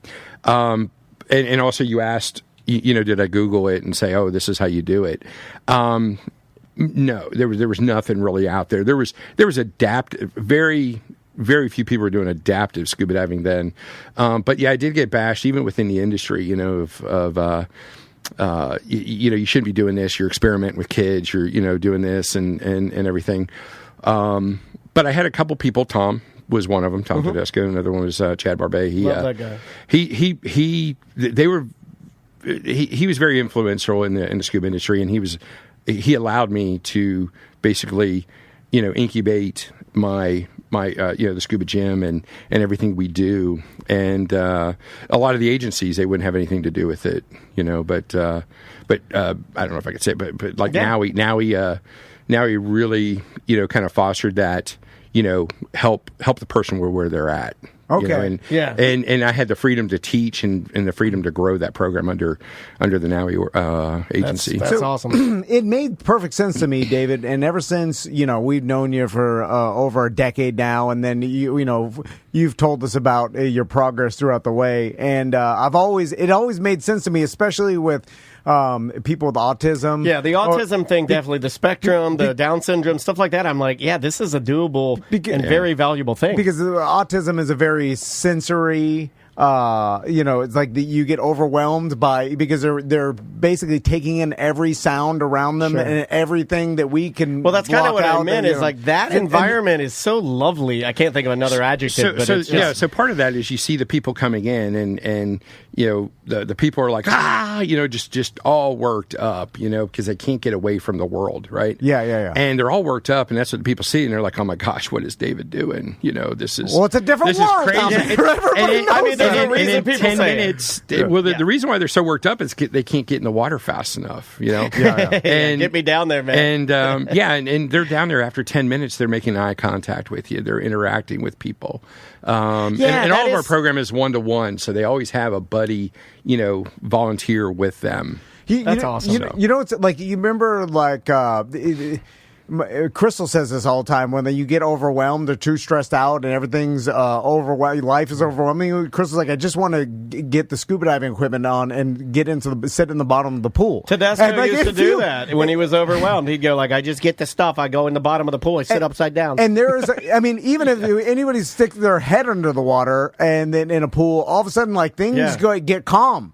You're like, it's like you're getting away from the world. And so if anybody has ever been scuba diving, it does, as soon as you get underwater, it does, it's all of a sudden everything is this is, you're very focused, and you're breathing. And you don't need to be, everything's you don't need to be 100 feet down or anything. You literally be 6 feet just staring at another human and you're calm. So I guess the other weird thing is I actually sleep underwater too on scuba. That is weird. Don't tell people that. I do. Put that on your Tinder profile. Every year we go to Bonaire, and I take a trip down there. And where? Bonaire. Okay, come on. Sorry, Dave. You guys should go to Bonaire. Yeah, I know. Well, we're all like, listen. We want to go. As soon as I get my sons, both certified, we're planning the trip with you. So when we start the trip, I'm like, hey, after the night dive, I'll probably, if you see me over there, just kind of up and down, just breathing. I'm probably sleeping, so don't bug me. And people are like, sleeping underwater. What happens if this and that? And I'm like, it really doesn't work that way. But it is the best water mattress you will ever sleep on. You're just kind of floating around in your mind, like it's like you're in your mom's belly. You're only in 4 or 5 feet of water, near the dock, and you just kind of relax, and you guys know when you have that buoyancy, you just just breathing in and out. You just it's great. It does feel very like ancient human, where like we were. It's like you're in your mom's belly. Yeah. Floating like we were born from floating. Like, and then if you we evolved and I'm from not ocean creatures. I'm the furthest from that, but there is something. Well, I talked to you about my anxiety and how bad it is, and like the greatest times I've had, and this is why I miss it so much, and I need to refresh and then get back out there, is because you guys did good in the pool. Not bad. Not bad. Yeah, we brought the kids out there. Yeah, it was super fun. Maisie loved it, but I just like looking at some fish and just sitting there floating around. So nice. So David, what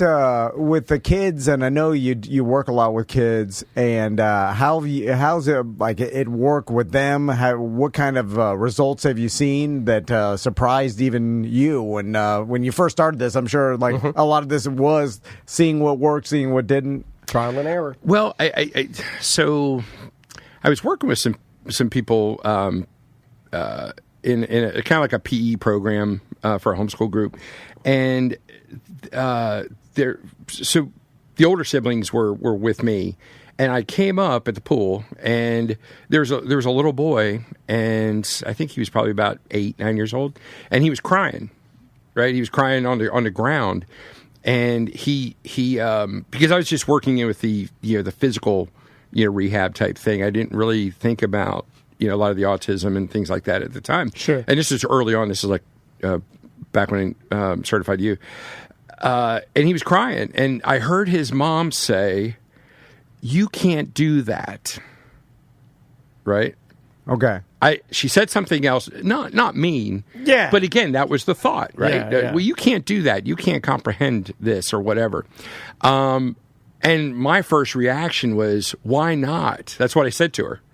I was like, why not? She goes, he could do that? And I had no idea if he could or not. That's where the Tom kicks in. But I was like, yeah. Let's try it. I was like, yeah, let's do it. So he came out, I think a couple days later. Came out to the pool in the shallow end and everything like that. Loved it, right? Loved it. And he had a lot of anxieties and things like that I didn't know about. And he came out again, and we called him Scooter. It's just cute. Yeah, just a little boy. And his mom called me at 11:30 at night. All right, like 3 or 4 days later, and she's like, "I am so sorry, Mr. David, to call you so late." She goes, "But we are having a party at my house." Okay, not the kind of party you think. It was just kind of like a family celebration because he would never take a bath. You couldn't put him in a bathtub. You couldn't put him in a shower. They had to struggle for him to take a bath. They had to sit there and push water. Oh, sure. Really push it. She said he came home and he goes, "I want to take a shower." And they're like, so they had to explain to him what that meant. This is, right. totally different from his norm. And and again, they had to be right there with him all the time in the water. He got in the shower. He got his little goggles on. She was telling me, and they got the water running, and they stood there, and he looked at him, and he goes, "Go." So they took a step back, and he was like, "Go." And then he stuck his head out, and he told him to get out of the bathroom, and she said that was huge. Yeah. And to us, that's okay. That's great, But you can imagine having a kid that you have to force to take a bath. Every massive day, step when like you can that. get over. That's life changing. Yeah. Oh. And then also the sleep patterns. A lot of them, have anxiety. This light has to be off. The shade has to be like that. No sound. No this. No that. The sleep patterns work, and I have people that have been coming out for 10, 12 years. Every week because that's what keeps them normal. I hate to say that too. I know what you mean. Yeah. You're being a regular human. I wouldn't say normal, but it keeps them level. Yeah. where they can cope with our world. Or that's their best. That's their best them, right? Is by going and seeing you, and that's what it takes. Is going and blowing off that steam. However you need to, whatever you need to call it. So, David, you turn this into your business. You also, you work with other people that just want to get certified as well, like the special needs, the therapy. Anybody that wants to get regular certified. You guys do like every certification now, don't you? I was looking on the website. It's like, holy smokes! Yeah, we can take you all the way through instructor. If you really want to get crazy, do you rebreather? I don't even know what that is. You have extra tanks. I know. I'm advanced. I wouldn't know that. I wouldn't know that. I'm just a very simple Nowie boy. I could do that right now. Rebreather, no problem. in a pool. The computer tells you everything. There's a warning. Where's your computer? Where's your computer at? Up is good. In a pool. Down is bad. Everybody knows. Covered in dog hair. Well, lucky for Tom, the rebreathers, the computers are wired attached to the unit. So that's good. Yeah, you can't lose that one. Now, I forgot all my dive tables, all that stuff. But again, the computer nowadays. Well, the group on patio, I don't think you can those. Andrea still has all of our Nowie binders. They're like in a bookcase with all of her stuff in there. And I think she even went in there and wrote that we went and saw you with Maisie to have a record of every dive we have. So again, that's the difference in family. I can go down 200 feet. You want to see me do it? I'll do it. Watch this. But it's every family because I get the parents that haven't dove, they dove 20 years ago. Now the kids are old enough, and it's always the mom that has the logbook. Yeah, and it's filled out. Remember this, and the dad's always like, "Oh yeah, I remember scuba diving back 20 years ago." That's you lit a cigarette with it and threw it at a sunroof. Yeah, I can still do it. Then next you're down there, you're panicking. Yeah. You're like, "Oh, I'm hungover," and it's that is the worst thing, right? Because you're just sucking the air, right? Like get that good panic in there. You can see it go down. Well, it doesn't help me. Again, to put a damper on that, my goal is always that you have a competent, and comfortable diver. Yeah. And when we go through certification, we try to spend the time on the person to either get them competent, and then also comfortable. Yeah. And that makes people want to dive more. So, David, and real quick, let's plug Scuba Gym. Where can people find you? So, this scubagym.com. We do have multiple locations across the United States for special needs, and we also have a location. We have two locations in Australia. Lindy runs Australia, so don't get confused. We got to go to Australia to get certified. But you could. But that'd be awesome. I want to dive the Barrier Reef down there. Yeah, well, so here's a 17-hour flight. The misconception about that is the Great Barrier Reef is only in the northern part. Sydney, where she is in the southern part.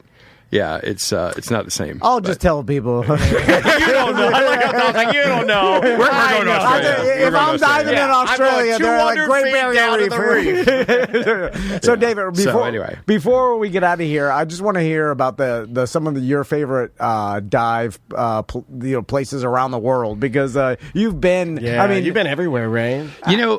People always ask me that question. What's your favorite dive? And I'm like, I love being in the pool. I love being underwater. I'd rather be underwater. I love you guys, but I'd rather be underwater than like up here talking to Understood. You guys. Oh, God, we should have done this podcast underwater. You got the equipment, We've talked about this for years. I get full face masks. Yeah. We should do it one day, man. We should do it. Yeah. First, we wanted to do this 10 years ago. And have there been an underwater podcast? I don't think anybody's ever done it. I always expected Greg Holt and old CJ from... They do that scuba radio. I always expected them to do it, but I don't think they have. I would love to steal that from them. Nothing make me happier than taking that from them. But to paint a picture of how adventurous and how cool diving is and all the things you could do, I have a zillion different stories. But I think the most incredible one was, again, being alone, right? In a foreign place. In an environment that I'm not familiar with, right? Even though I've been diving, I don't know how many times. We were in the Galapagos. Okay, right? That's a holy grail trip, once a lifetime trip. Yes, I was down there, and the dive instructors say if they tank, if they rattle the tank over and over and over and over and over, like ding ding ding ding ding ding, it's a whale shark. Okay. Right. Whale sharks are like 60, 65 foot long. Yeah, that would be and, awesome. And it looks so majestic. How would that feel in the water? It looks. I'm getting there. So they're going like this, right? Yeah, and it looks like they're not even moving. That big old tail is moving. Yeah, right? it's moving. He's going 900 cubic tons of water. Do you feel it? So no. Well, I wasn't behind it. The things come out the back end. You don't go behind marine life. Okay, I just put that out there. Gotcha. But anyway, so my group was in front of me, and I was taking a picture of a puffer, and I had my huge camera. I got video of this, stills, everything. And I see this faint, shadow off in the distance, and I was like, whale shark. I passed everybody, right? And I'm just booking out there. And I'm going, and I'm taking the shot. I'm underneath them, and I'm coming around. And in my head, I was thinking, this is going to be just an amazing video, amazing shot of me coming around. Here's the whale shark, and here's my whole group behind me, right? Yeah. Okay? So I get up there, and I'm staring at the camera, and I'm just making sure the frame is good. I mean, just everything. It's a big, big lights, one of those stupid big cameras.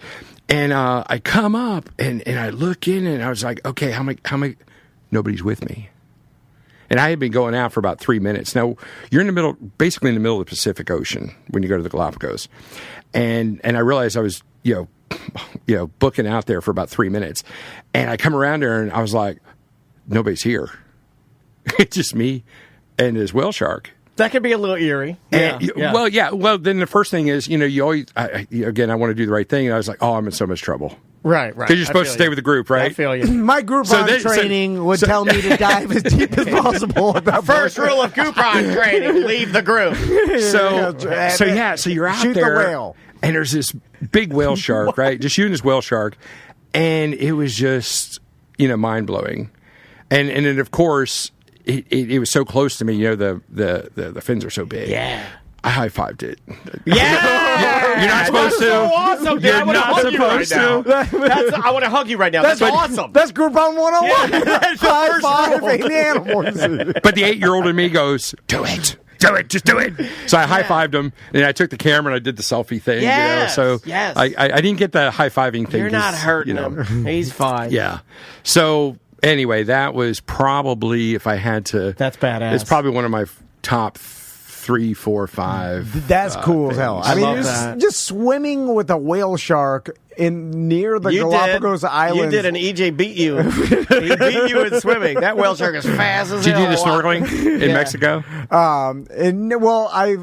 We swam with a pack of wild dolphins one time in the Bahamas. A pack of wild dolphins. Is that what it's called? I don't think I've ever heard them called. I'm sorry. You ever heard them called a pack of wild dolphins? I don't think it's a pod. I think it's a pod. It's a pod. Or whatever the hell. Yeah, and aren't they all wild? It's not like you're going to be swimming with Flipper. So the reason why I don't swim behind big animals like that is because of dolphins, because they projectile poop. Don't shoot the poop. About 12, 15 foot, like straight out, like as straight as an arrow, all over you. Yes, yeah, is it wet? Is it? It's kind of a yellowish, weird. I'd like it better if it were a log like ours. I would. I don't trust anything that has wet poop. I only trust things that have logs. I'm a log man. David, like, what's the most sketchy thing you've done scuba diving? Because he's not going to admit to that. He's a professional. No, like even working and stuff, like because you dove like super You've done some record-breaking stuff, right? Murky waters and stuff like you can't see in front of your face and things like that. They would freak other people out. So the weird thing is like if you can't see, why have your eyes open? I tell my wife that all the time. I tell my wife that all the time, and I'm dressed like Game of Thrones when I say it. I go, the woman. So I'm panicking. You understand? Yeah. My eyes are wide open. I'm panicked. Well, so like we had to mount. So I do some commercial stuff too, but we had to mount this. You got me crying. We had to mount this thing. I won't say what it is, but we had to mount this thing into the concrete. So we had to drill the holes into the concrete for the tap cons. And you're underwater. And I'm underwater, but you can't see 3 inches, right? So I'm down there, and again, we were only in like 6 feet of water, and I had a crew there. And so I'm drilling, right? I'm drilling, and it's all by feel. So I had my eyes shut, and I came up, and one of the guys working with me goes, "Did you have your eyes closed?" I was like, "Yeah." I was like, why? Did he try to get my attention? Because he went down there and he put his hand like right in front of my mask. He didn't want to touch me. Like, why?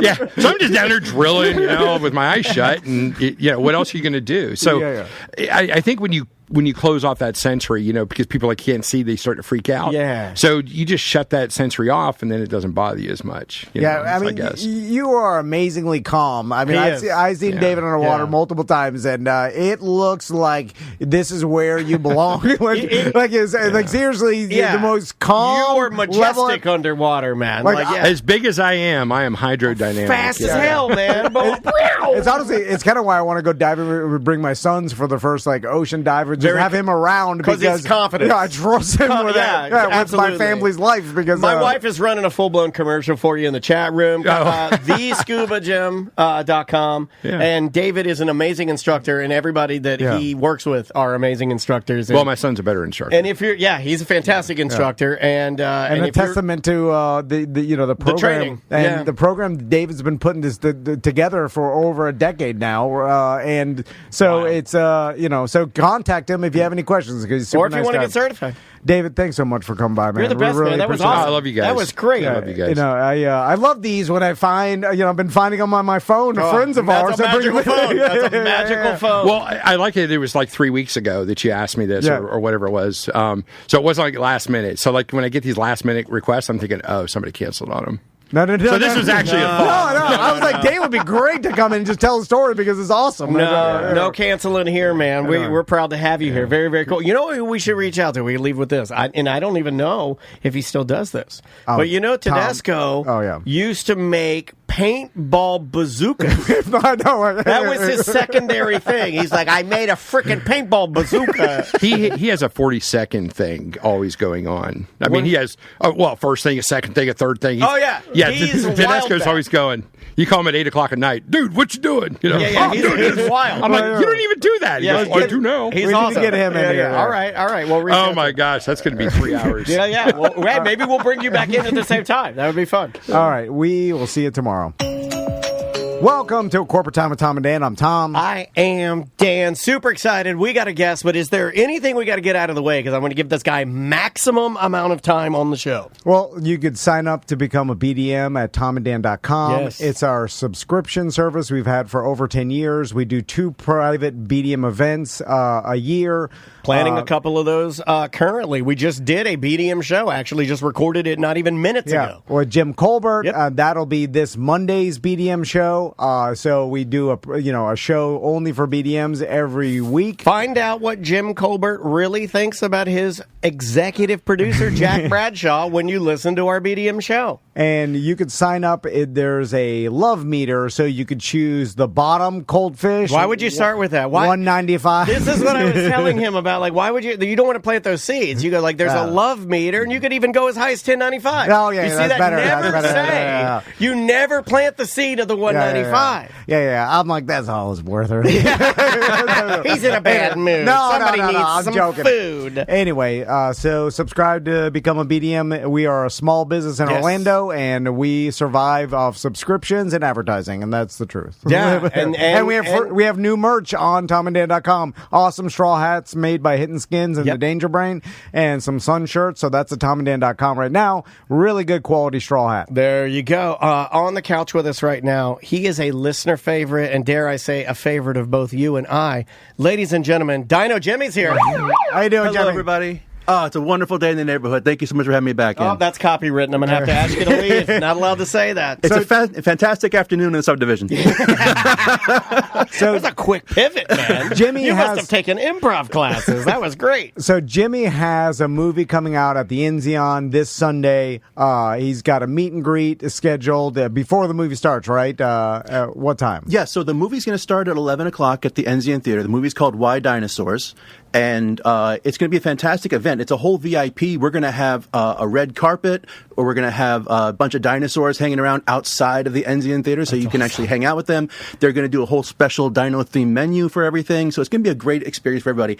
And then throughout the movie, you're going to get a chance to see me. You're going to meet another real paleontologist named Elaine Howard. She's a fantastic author, and she's another executive producer on the film. You're bringing back up. I love it, man. Paleontology is crazy out there. It's something really special. Tracy's going to be there. Sam from Semantics Podcast is going out there with Pig T's Christine. Oh, awesome. A lot of listeners are already going out there. Yeah, this sounds amazing, man. It's going to be a great time. And if you've ever had even a passing interest in dinosaurs, this is the event you've been waiting for, because this is a movie about dinosaur people for dinosaur people.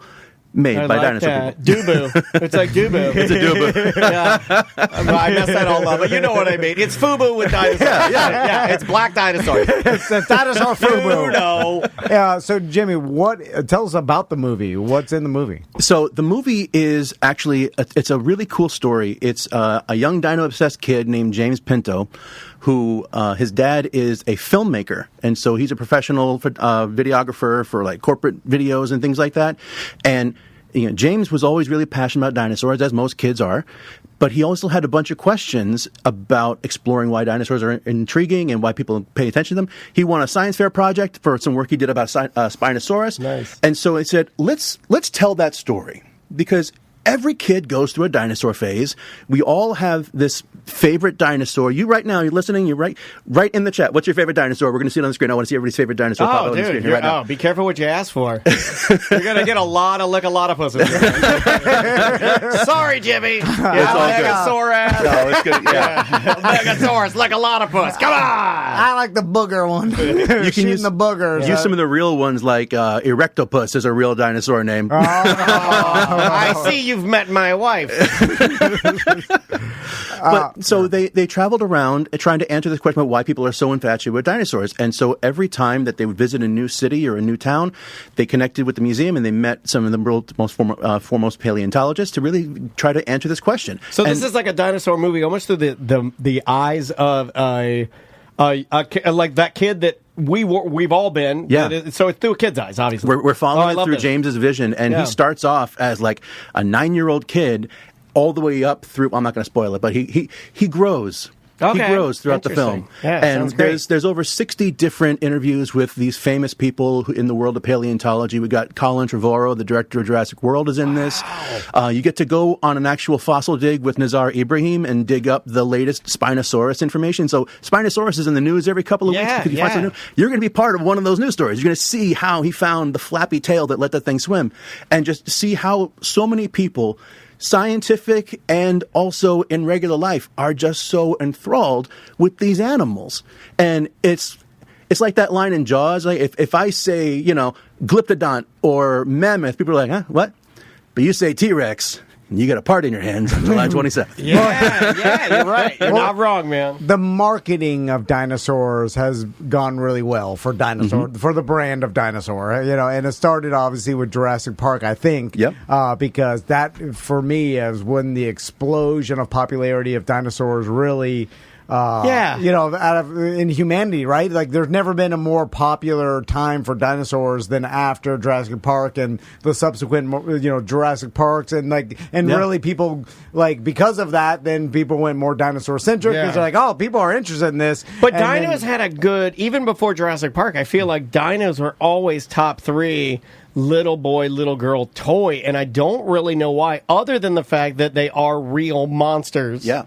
That are beings or living entities within the same dimension we are, which gives them more value. Right. Yeah. They roam this earth. Yeah. Which is wild to me. But they have to live in your imagination as well. So you pick up a T-Rex and you stomp it on the sandbox and you make a roar. You're not going to go see one in a zoo later on and say, oh, they didn't really roar like that. So That's you are what Reddit's one. for. You have to be your own dinosaur. Yeah. So you feel that same... That fascination and that interest in these amazing creatures that lived so long ago aren't around anymore in the way that we think of them. Right. And you get to connect with this thing that's been around for 200 years. The word dinosaur has been in our lexicon for over 200 years now. So let's talk about that. Okay, we've known about dinosaurs for 200 years, right? Yes. And so we're like, wow, that's a long time. But here's what I always have a problem with is the perception of time and large amounts of time. Mm-hmm. It's like my brain hadn't evolved to understand what a million years even means. Does it take away the value for you? Yeah, because in knowing that because it almost seems like it's I can't comprehend it. So it almost is like far away where it's like, is this real? And I think that a lot of people fall into that because they're like, yeah. And for instance, I saw a meme about because dinosaurs lived on this earth for a long time. They did. Way longer, obviously, than humans. But so much so that I saw something that said like the T-Rex was closer in time to the Egyptians than it was to the Stegosaurus. You're like, that's how long. Yeah, that's how dinosaurs are perceived. Because we think of them all roaming cohesively together like our toy box. Exactly. Because we take them all in the same kind of relative amount of time that we know as humans. So we're like, oh, they lived around 1,000 years on Earth or something like that. And you're like, no. We're talking millions. Yeah. You're like, what? Yeah. And then you don't understand that amount of time. So is that you find that being a problem with humans understanding dinosaurs? It's one of my favorite things to talk about, that the last Stegosaurus was already a fossil before the first T-Rex ever hatched.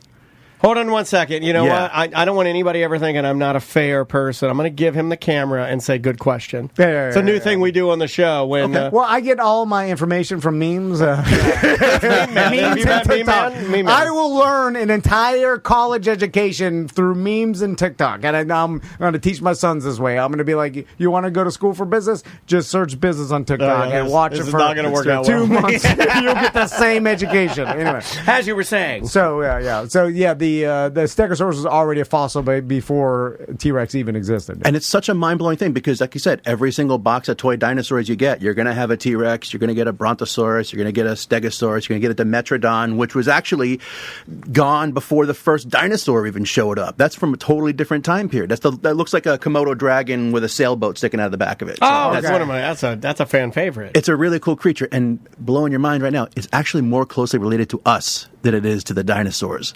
Really? This thing, the Dimetrodon was what we call a stem mammal. So I've never heard stem mammal. Yeah, so it's kind of like if you look at a family tree and you got the branches coming down to the trunk, the Dimetrodon is further down on the trunk, like it's in our family tree. By an extent, because it was one of the first creatures. Its name means the two lengths of teeth. So Dimetrodon, because we found the skull and was like, wow, this is a really interesting creature. It's actually developed two different shaped teeth so it can bite into. Yeah, there it is. There's that gorgeous creature right there. That is, that's badass. Like, that does not look dinosaur-y. That looks very, I'm going to tear you apart. So that's on the tree of mammals? So it would have continued in that line had we not had what we call the Great Die-In. Like that guy right there? Like that guy? That's like it, that? Yeah. Is that about the size he would be? Like, that's pretty big, right? They're pretty decent size. So if you're looking like at buffalo size or something. No, not quite that big. So that if you were standing next to one, the top of the sail would be right around like your shoulders. All right, I got you. Okay, so they're 5 foot tall. Yeah, they're pretty decent size. Like one of those. It'd be over Daniel's head. It would. It would. You know what it reminds me? Look it up. Reminds me of one of those. You can't get away from it, man. There's Irish wolf dogs. Yes, there you go. That's a good. I have to ignore it at this point because it happens so often. It's so fun to do, though. You understand? Yeah. Don't take it away from us. I've never had it. I'm not taking it away from you. I've never had that though. I want that for me. I want that for me. So Jimmy, I know you brought some stuff. I did bring some cool stuff as always. So that big one doesn't even look kind of like. Well, I guess the back part of its head does look like a traditional dinosaur. It does look a little bit familiar, doesn't it? So if you can see this right here, and there we go. I'm getting really good at lining these things up in the camera. The horns are very devilly. They are a bit. Yeah. Can you guess what dinosaur this is? Stegosaurus. Not quite, no. But if you take a look at this, so it's got the protective frill in the back, and it's got the 3 horns. It's got 2 over the top of the nose and 1 in the front here. And I'm just yelling dinosaur names. Yeah, that's all right. So this is actually the skull of a baby Triceratops. Okay, all right. So the Triceratops now is one of the most famous dinosaurs of all time. Is it true, just like a rhinoceros, that small. It didn't use its horns for fighting? It was just like to attract mates? So we're learning more and more about that. That's like me. I don't use my penis for fighting. And no one should. Don't do that. Don't use it for fighting. Just to show dominance. Yeah, just to attract mates. With the horns, they'd be headbutting other dinosaurs, but it wasn't like that, right? So we find their skulls are so thick that we find a lot of Triceratops skulls in reasonably good condition. Oh. We have found the bones of other dinosaurs that have had like the tips of Triceratops horns embedded in them, and we find scratches on the outside where they do actually bump their heads together from time to time.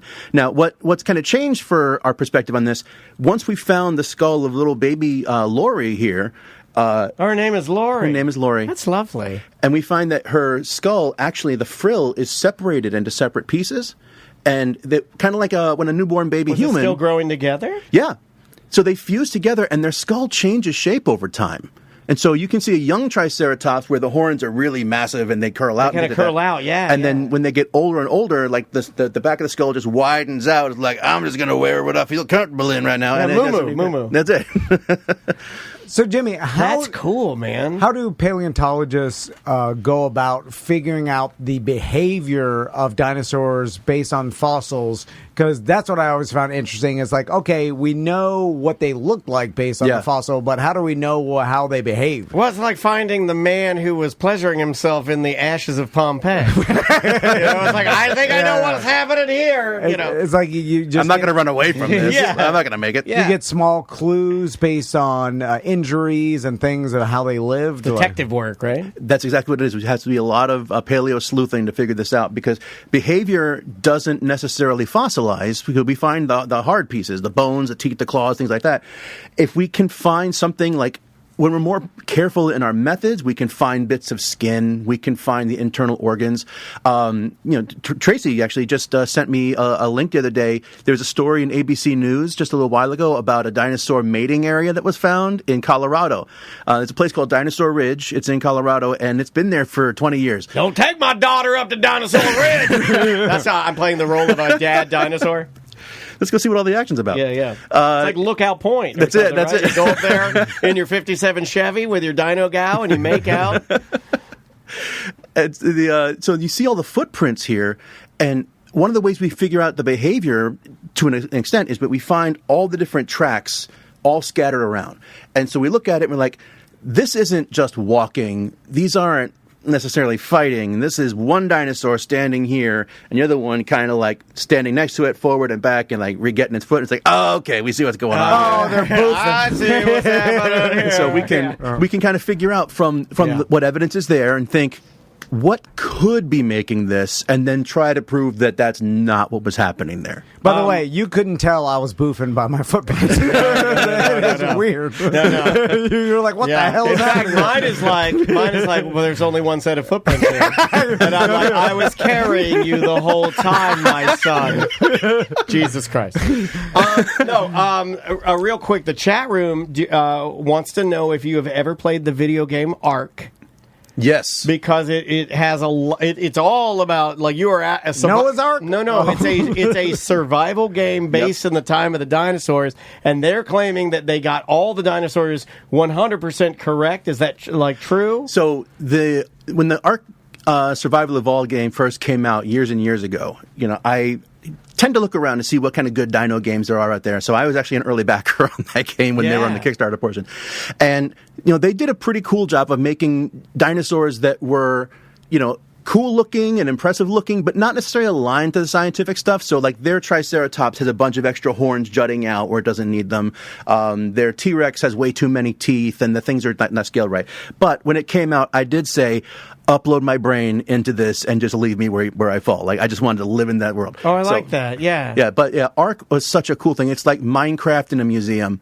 And so getting a chance to, capture these dinosaurs and go full dino riders with them, it was one of the coolest things ever. Yeah, like this particular dino we're talking about, I guess they were talking about how this dino is like one of your, caretaker dino that will take care of baby dinos or something. The Dimetrodon was a caretaker in Ark. Yeah, that's what they're talking about. Like, so we're talking about this particular dinosaur, and then people that have played the Ark video game are like, oh yeah, that's the nanny dino. Which is wild, because their number one food source, like when they laid their eggs and they got their nest all ready to go, they just got out of there. Like, they did not have good parental instincts.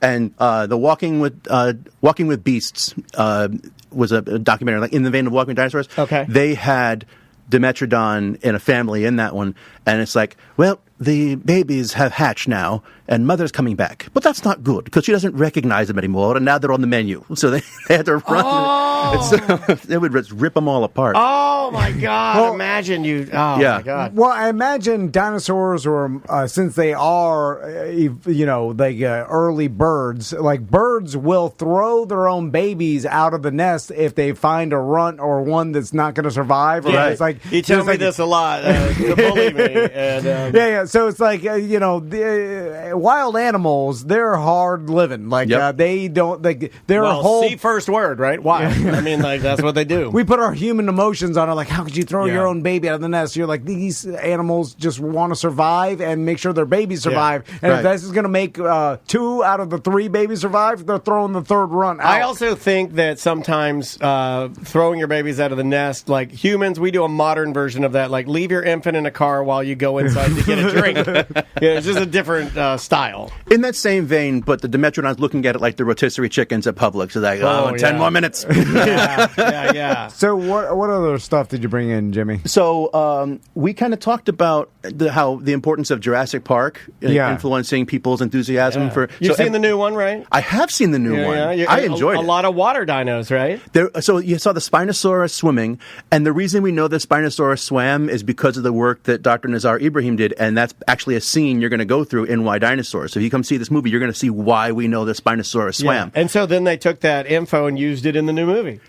Yeah, absolutely. Yeah, that's badass. Very cool. And that's why it's such an important thing. So everyone who saw Jurassic Park 32 years ago was like, wow, that's really cool. I wonder if that's what the case is. And then many of those viewers became paleontologists to try and anser the questions that they found. And it's an important movie. I've never thought about that influencing other people. God damn, 32 just that years. I don't like talking about it. I remember seeing that in the movie theaters with my buddy Joe. Oh, my God. My dad was convinced it'll never get better than that. Like, this is it. This is top Show me on movie. the doll where it aches for no reason. So that and just a pair of slightly little glasses is all you need for being a paleontologist right now. But the breakout star of that movie is a little dinosaur called Dolores that they meet. If you've seen the movie, it looks like a baby. That's actually fully grown. And the reason I know that is because this is the skull of that dinosaur called Aqualops. Its name means the eagle face.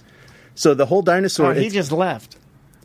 What's that? Oh, sorry. Jim Colbert. All I do is make jokes, so sometimes I say wild, weird things that don't make any sense. It does look like a bird beak. Right, because it has this little horn in the front, and then it kind of hooks back here a little bit, so it's very much like the beak of an eagle, which is why I gave it its name. Now, this is reconstructed. My buddy over at Nova Studios reconstructed this from the fossil that we have, and then I was able to 3D print it. This is what the actual fossil looked like when we first found it. So it's kind of smushed, and you can still see the rock and things around it. So this is what Aqualops' skull looked like when my buddy Andy Farkey out in California found this. Can you hold it just a little higher? Yeah. There you go. Well, how'd they get that whole bird beak from just a piece of nothing? So you take this... and you kind of stretch Elegantly out. said, Tom. How'd you get a whole goddamn bird skull from a damn flattened out damn bird beak? I'm the voice of the people. You are. You are. This is what everybody's thinking. Excuse me. Yes, hillbilly scientist in the back. You have a question for Dino Jimmy. How the hell did he get a goddamn real chicken head from a damn flattened out eagle head? I'll sit down and listen. I like your question. This is great. I love this. So the cool thing is that, dinosaurs, like most vertebrates, have what we call bilateral symmetry. Everything you got on the right, you got on the left as well. So when we find just the left half of the animal, we can kind of make the conjecture that, okay, it's going to look like this on the other side. So we have this same shape and size, and that allows us to stretch this all out and kind of make everything work. That little divot by the nostril underneath. You can see it. That's how you match it up. So if you look at the nostril hole and then go backwards to kind of the left, you'll see that's how it starts. And then you'll see kind of where the rest of the fossil would have been. Yes. And then we take what we have and we compare it to other stuff that we already know. And so that's why I brought this in, because Aqualops is actually an early ancestor of Triceratops. So this tiny little parrot-sized dinosaur with a face and a head the size of a lemon would actually have in its family tree a creature that grows 30 feet long and 18 feet tall, and it's just an absolute monster. Wow. Over millions of years? Yeah. Like, we're talking a huge, long timeline. That's why I think it's hard to be like, what? How is that possible? You're like, no, it's so many years that we can't even comprehend how long. Well, let me ask you this. Have we done a disservice to kids and their addiction to dinosaurs by not accurately sourcing the dates of these dinosaurs? Because if we got in front of it, or does that clog it all up and monkey it up and make it too technical, and then kids are like, I just want the cool monsters? I like to look at it as you break it down by age group. So I work with all ages from kindergarten through adults and everything in between, and just bring my fossils and my replicas out to communities that want to learn more about them as a mobile museum. Yeah. You always want to meet your learners at their level of curiosity. So if a kid starts to say, well, wait a minute, were they at the same time as Triceratops? Then we can be like, not exactly, because they are on different parts of the family tree. So then open the door. Yeah, okay, I see what you're saying. So once you're if I just barrage you with all these different things, like, well, there used to be 20 species of Triceratops, and now we have 2 and maybe a third one because this. And it's like, oh my God, you made dinosaurs lame. But now, like, if you show someone something really exciting and really engaging and let them touch it and connect with that prehistoric animal, and it opens up new questions, you got to be ready to answer those questions. And if you don't know the answer, you'd be ready to help them find the answer themselves. All right. You know where I got the most mad out of any dinosaur information? You've been stewing on this the whole time. I like that. I'm glad. Let it bubble, buddy. When someone told me that my favorite dinosaur wasn't even really a dinosaur, we kind of talked about Who told you this? Pterodactyl. I do love a pterodactyl. In fact, I think you and I both agreed. Maybe one of the times you were in here, I think we all have a special place. Now, let's give some context here. It was a hero in almost every cartoon at the time in the 80s. You know, it was pterodactyl crazy in the 80s. You didn't experience this. I did. No, that was my time, too. Well, That's me, why I love pterodactyl. 76, I'm a kid in the 80s. So, it was pterodactyl nutty. But also Terry Pterodactyl from Pee-wee. Right. Yeah. Very important. I mean, he was, and nothing's hotter than Pee-wee right now. So, what's going on with pterodactyls? So, the pterodactyls are one of those things where the science eventually just kind of gave in and said, okay, fine, we can have fun with this. So the pterodactyl, the name as we think of it, is not actually a thing. Oh, Jimmy, you're hurting. No, it's okay. But the science makes you. I told you not to do it. My favorite dinosaur is even a thing. So that's like the most hurtful thing. That's like arguing with your wife and saying, you are fat.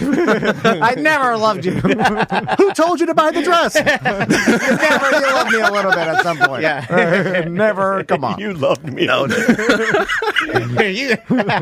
I loved you, but I'm not in love with you. Okay. Sorry. That's just too real. I don't even care. You're just late. Okay. Anyway, pterodactyls. Yeah. So the pterodactyls and the pterosaurs are these flying reptiles. So they're these creatures, kind of like how a bat is not a flying bird. It's just an animal that flies. It's a mammal that flies. Yeah. But it's not a bird. It does the same thing in the same place, but it's not part of the same club. So the pterosaurs are reptiles that can fly. But they are not dinosaurs. They lived around the dinosaurs. They're neighbor-saurs, is like they call them. And so the pterodactylus was the actual creature that was first found that gave that name. This creature would fit in the palm of your hand. It's a small little guy. That's badass. Like a tiny little flying dragon. And it's got these little like pointed teeth that go in every direction. And it's kind of a cool looking little creature. And there's a whole bunch of different varieties of pterosaurs. I would imagine they bite, right? What do they eat? Well, that depends. They're just kind of like modern day birds in their ecological role. Because that's my favorite part. All these creatures that used to live did a job that nature needed them to do. And so animals that are around here today are all doing jobs that nature needs them to do. So we had creatures that would fly around and they would pick up creatures and slam them against rocks and then eat the marrow on the outside, just like modern horned vultures do. We had creatures that would fly down and they would use their beaks to peck bugs and creatures out of the ground. We even just recently found a new pterosaur that had a bowl full of plants in its belly. So they lived in the roles that nature needed for them to do, and they all fulfilled them really well. So when you see these creatures in movies, the one that we most often show is a creature called Pteranodon. It's got a long beak. It's got the long crest in the back of its head. It's got about a 25 to 30 foot wingspan, depending on which one you're looking at. It's a long Beetlejuice. No, remember when that's it? Yeah. Pterodactyl face. That scared me when I was a kid. Yeah, me too. It's the eyes, because the eyes are jet black. Look like Spy versus Spy. No, the full name is Pteranodon Alec Baldwini.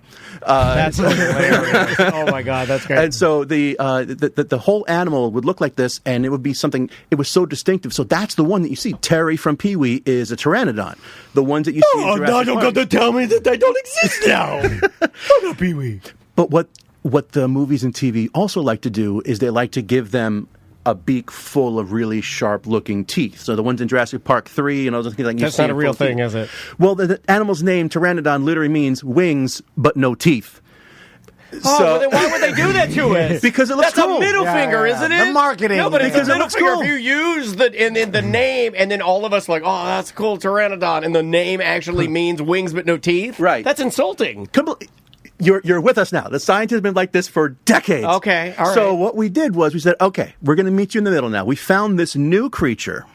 We found a newer species of a pterosaur that has a long beak. It has the big crest in the back of its head, and it's got teeth, for the love of God. So we named this one the Ludodactylus, which name means like the toy. It means the toy lizard. That's hilarious. So it's like now you've got the same time, or was it in a generalized amount of time? It lived in I believe it was found in Europe, so I think it was found near Greece.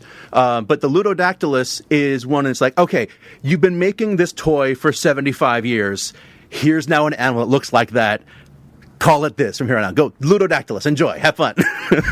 I like that it was a middle finger name and then one middle finger back at you. Yeah. I like that too. Took the middle finger and put a ring on it. Here's your stupid toy. We found it. We finally found your toy, you idiots. That's funny, man. Again, it's at the Enzion this Sunday. Great venue. If you've never been, that's a fun little theater here in town. They've always that's as Orlando as it comes. Bring your whole family out. Yeah. Meet Dino Jimmy. Head there before. Never boring. Yeah, Enzion's got a great bar outside too. It's like make a whole Sunday out of it. Watch Wild Dinosaurs. Canopy of trees over there in this beautiful old Florida area. If you like old Florida, go there, celebrate Jimmy and dinos and the Enzion, and just have a good time. Watch this movie, learn something about dinosaurs. It'll be a great family for event. everybody, right? For everybody, absolutely. Everybody. It's a documentary first, but it's a great story as well, and there's something for everyone.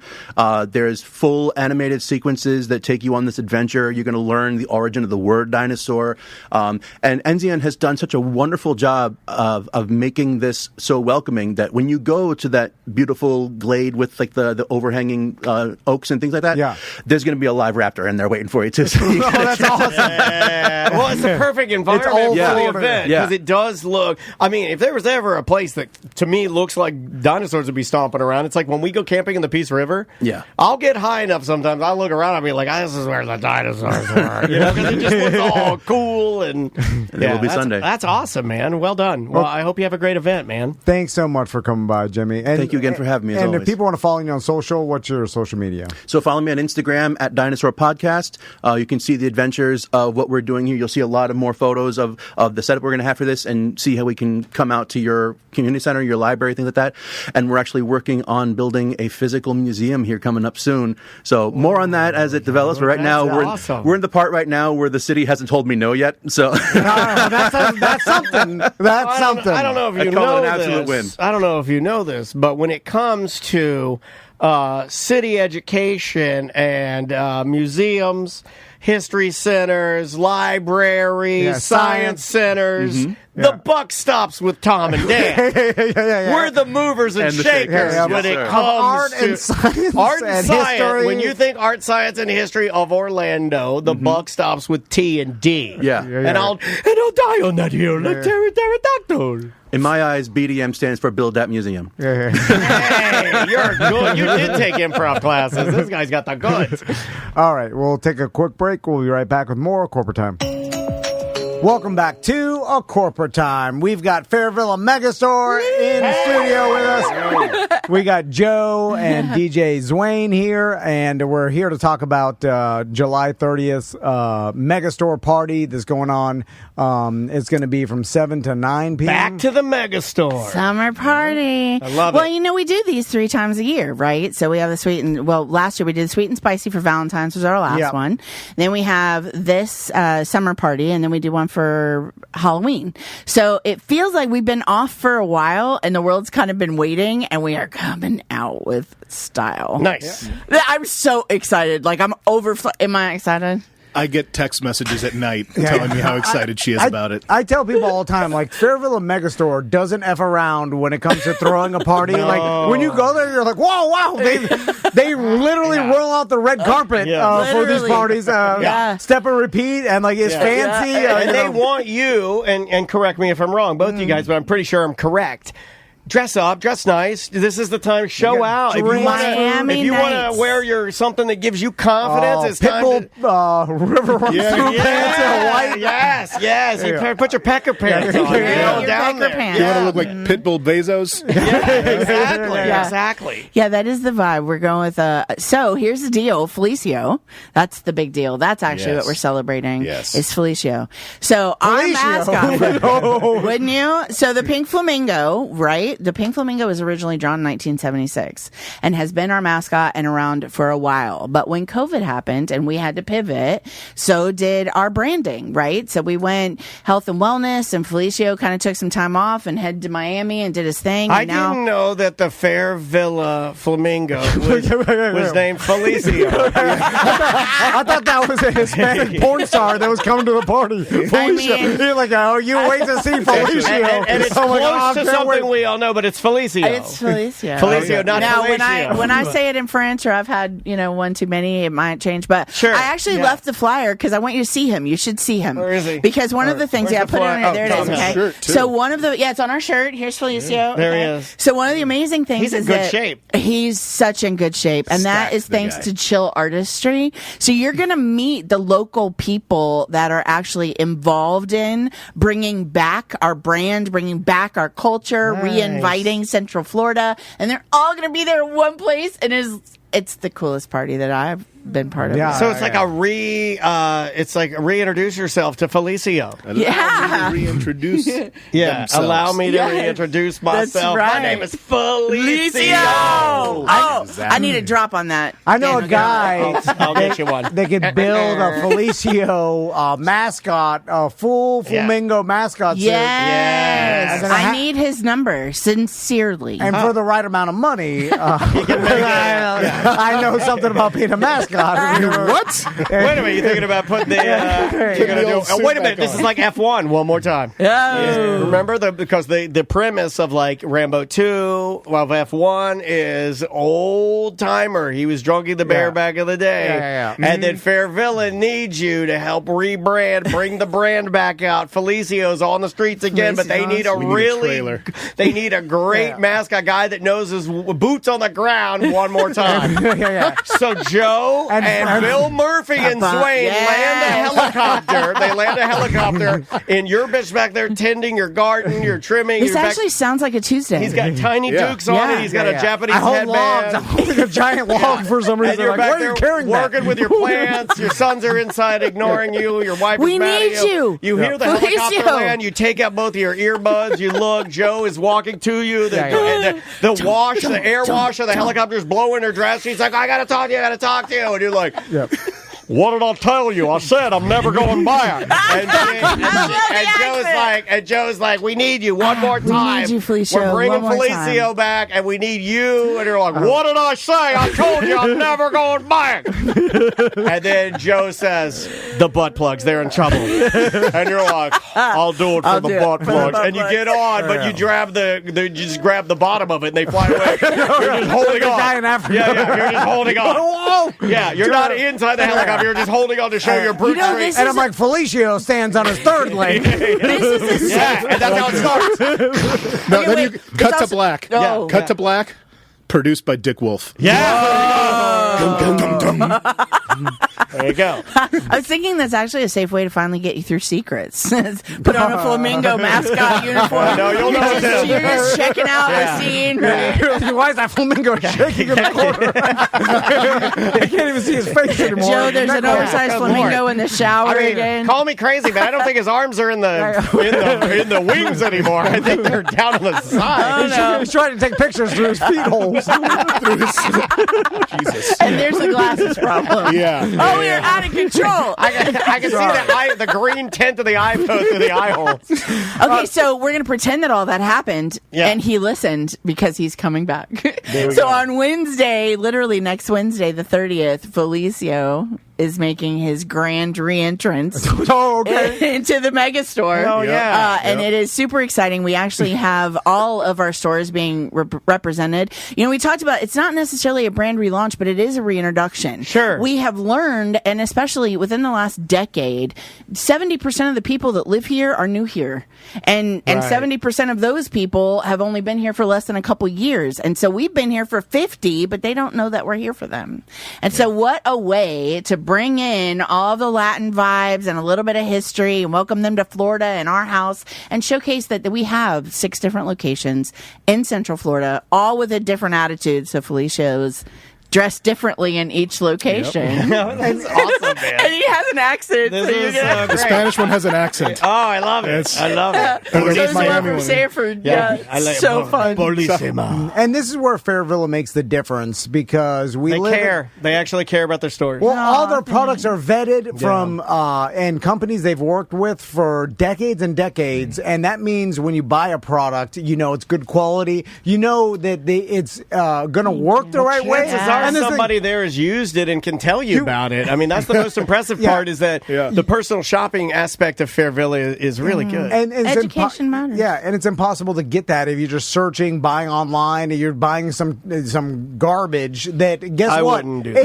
If it doesn't work properly and it's not, the settings aren't right, then what's the point of having it? You see what I'm saying? We get the price factor a lot, but actually there are a couple of things I think that make us stand out. One of them is what's your pretty pink parts worth? Yeah, of course. You know what I'm saying? We kind of want them to last a lifetime. So are we Walmarting? You're saying the hard part. And the hard part is that this is not the area you want to skimp. It's like the safety of your family. A good engagement diamond.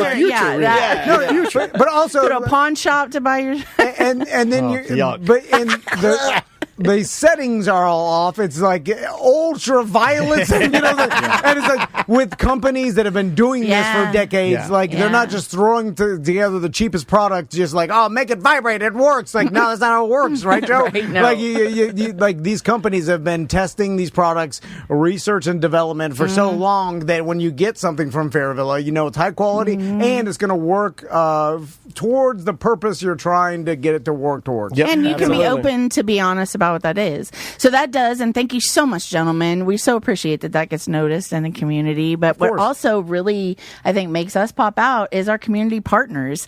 I mean, it really is the people that we do business with and who we pull from and where they're from. I mean, this little Florida boy, right? So, Zwain, why do you like being a partner in Fairvilla? I mean, I like the fact that it's a legacy company in Central Florida. So, I mean, and you guys are in a cross section of where I live personally. Let's just call it. Oh, no, pour it out. Yeah. No one's looking. Just tell the truth. It's better than DJing a wedding, Joe. You're at a sex store. This is awesome. Yeah, exactly. You're not playing Cupid Shuffle over a bunch of old rednecks. I never played Cupid Shuffle. I did meet Z I'll never play Cupid Shuffle, and Joe's like, we'll talk later. I'll get you Cupiding. Right? Yeah, wait till I tell you about Wobble Baby. Okay, it's my favorite. It's so my favorite. Die Bar Diva wobbling. But I met him DJing on top of a fire truck. So you can't say the truck pull that he doesn't. Right on. Yeah. And then I DJ, obviously I DJ at West End. Yeah. So I can't say that you're necessarily boring DJ guy. I read a book on it one time. Either the sex store, the fire truck, the rest weddings and boring. But feel free to share why. No, I think that it's the thing about like a company like Fairvilla, it's like you associate it with specifically Central Florida because of the megastore, and then the fact that it's been expanding all these years over the past 50 plus years. It makes my company look good to be a part of your company, and I think that we do good work enough that it's but it's symbiotic. Look at the fuzzies in here. Yeah. We get like that, right? Yeah. But at the party, Off the dome, baby. What? Drop it. It's a sex store, Joe. I've been to Fairvilla parties. There are girls walking. You're like, whoa! Yeah. Is that an address? W, Jesus. It's like, this is a fantastic party. I walk in, and Google who this is. And to my left, there's like 4 Brazilian oiled asses. And, You're welcome. And I'm like, Fairvilla has a lot of friends out there. They're in town. They're like, you're in town all. And we're bringing them back. Ivy, who was here, Les Vixens, is actually they're doing our fashion show by Mapole is bringing in their summer and cool. Real fun. It's lingerie to evening wear, so it's not just what you wear during the do. It's what you wear to prepare for doing that. To go meet the guy to do the thing. Walks you through how you can live your life with pleasure, fun, and fantasy. So Ivy, Les Vixen's gonna be kicking it up. Cool. We also have the Central Florida Fair coming out. Oh my God! They're bringing a scrambler. They're gonna bring one scrambler. We have a little game that they're actually doing, so that's gonna be fun. This is catered by a local caterer upstairs and downstairs. We do. Of course, Secrets is. Okay, let me tell you what's happening this year. The Mobile Swingers Club. Oh, okay, ready? Okay. The Club F VIP Lounge is being executed for the very first time, brought to you by Secrets Hideaway. So our back room, we are turning into a VIP lounge, VIP access only. It's available only to our Club F members. Okay, well, what's going on? I want to see what's behind the curtain. So the question that we get asked most often, I get asked most often, where's the after Why is there party? smoke coming from behind? What's happening back there? There's magic back there, isn't there? So they are bringing they're setting up a small VIP lounge for a ticketed fee, and you have to be a Club F member. So if you have questions about that, go, ask your local store. Yeah. But your BDMs, right? You got to be a Club F member and you can get a ticket. And we have swag, which we actually brought you guys a little taste of what you can enjoy, right? So as a VIP. Look at this. Hi. So these are some of the vendors that are going to be, showing off their stuff. But, they pull out the fun stuff first? I can show this, right? You can. Okay. And can we just say that it has a remote control? Look at this big yellow umbrella dildo. Hey, we're coming into hurricane season. That's practical. Oh, it is an umbrella. Okay, I thought this was a dildo. No, come on. I was like, too small for my wife. You got Swain with that one. You know what? Swain's a classic man. I am. He's a classic man. What is this? Oh, look what we got. Okay, so there's a remote control. Yeah, look at this. This is the best bullet that I have ever seen. Okay, it has an amazing contour to it. It's got an incredible battery, multiple speeds. This is the Jimmy Jane. It's so mini good. chroma, Jimmy Jane mini chroma, aluminum it's beautiful. A little lube. It can be worn in and around the house or outside of the house, solo or okay. That's right. Is that fun? Yeah, look at that's that. all the new Felicio swag. Yeah, look at it. Look at all of his stuff. Woo! There he is. He's so cute. Rechargeable remote works from 25 feet away. Yeah. Oh my God. Yeah. If you see me pacing, you'll know why. Oh God, I have to throw my truck. Okay, I need an event idea. Let me slip in my thinking bullet. Okay, that's what I do have to note. Let's just note that. Please note that there's no handle on that bullet. Therefore, it I'll put my own. It is not for back. No need. Okay, if it's a DIY, I can't help you there. Yeah. But we put my would own. not recommend it for backside plans. Yeah, I would just throw some. Not internal. 20-pound test on that. It'll come right out. I got grill tongue. It's fine. Anyway, so that's some of the stuff, and that's actually an over $100 bullet. And that's some of the. Now, I'm not saying that those exact items will be what's in VIP, but it is gonna be good stuff. Yeah, it's always good stuff. So yeah, you get a good bag, you get preferred seating. We'll have some sort of swag. On's actually gonna be okay. This is a female intensifier.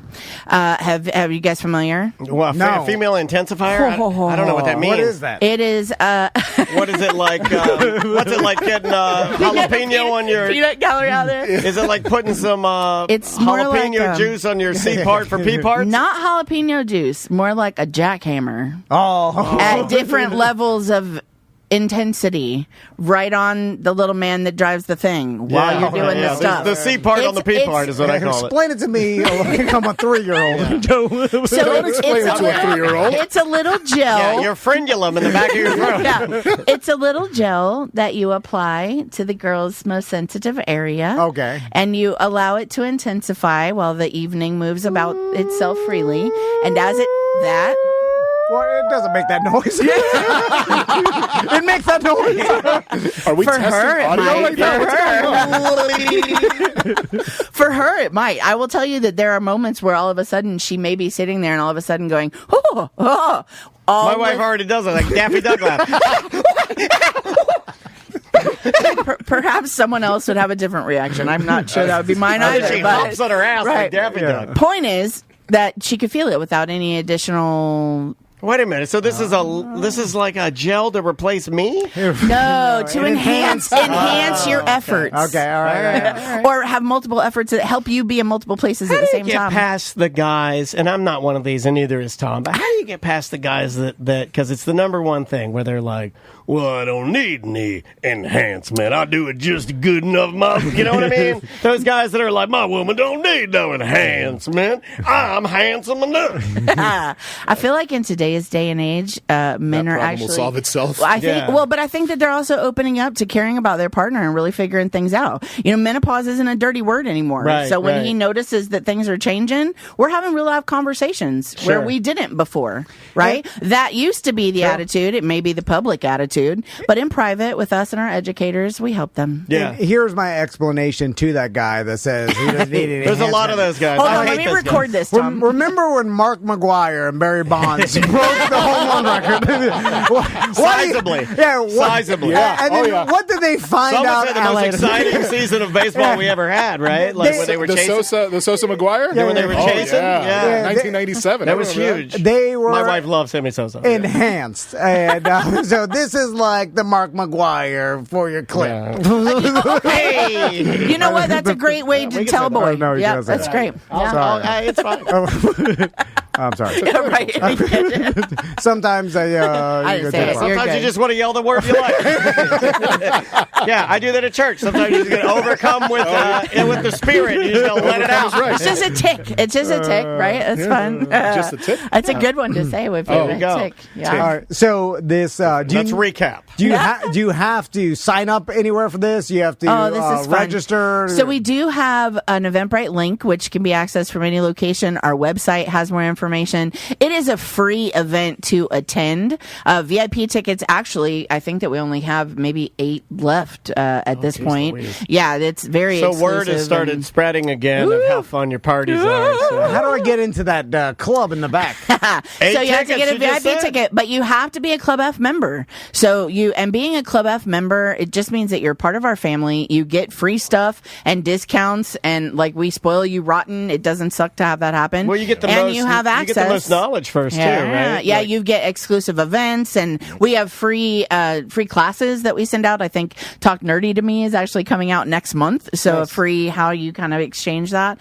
So become a Club F member, and then the tickets are available. Again, I think only 8 left. Then you have access to the after party, which is hosted by some of the host couples. Jess and Jordan actually are going to be hosting. Very fun. The Club F Lounge. What's neat is too, if you've never been to the Megastore, not to think sometimes I feel like we forget about it, so we don't talk about it enough. But it's such a good introduction because it's such a cool place. Yeah, it's a fun way to experience it for the first time. Yeah, it's really really neat, man. It is a cool store. I could realize if some people are intimidated if they never had experience with adult stores or whatever. I get it. But also Fair Villa, they're so, especially like Mild to Wild. Like when you walk in, you're like, oh, this is not what especially in the beginning. You know, you go in the back. When you kind of come in the front and then you take your right and then you're about to take your left to go into the main room. I swear, by the time you get out of that little hallway, it's accelerated exposure. Yeah, but you're like, okay, I could do this. I can do this. Yeah, the water's warm. Because so many other places, and I don't know why they do this, but you walk in the door and they just go so aggressive right away.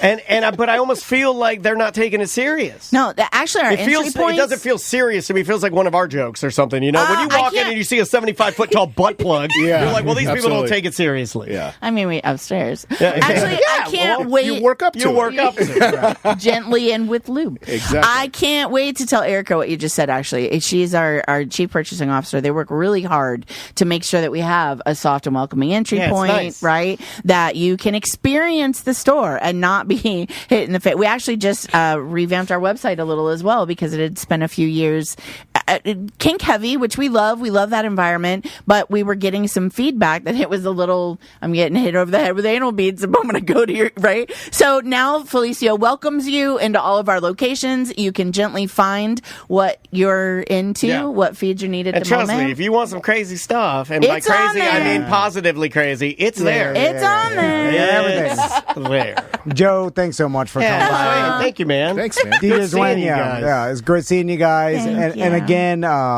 get the VIP tickets while they last and register for the party. Just go to fairvilla.com for everything. And join, be a Club F member. I would say go ahead and do that. That'll probably be your key to getting to everything else you need. Awesome. Well, guys, we appreciate it. Yeah, and we'll see you on Monday.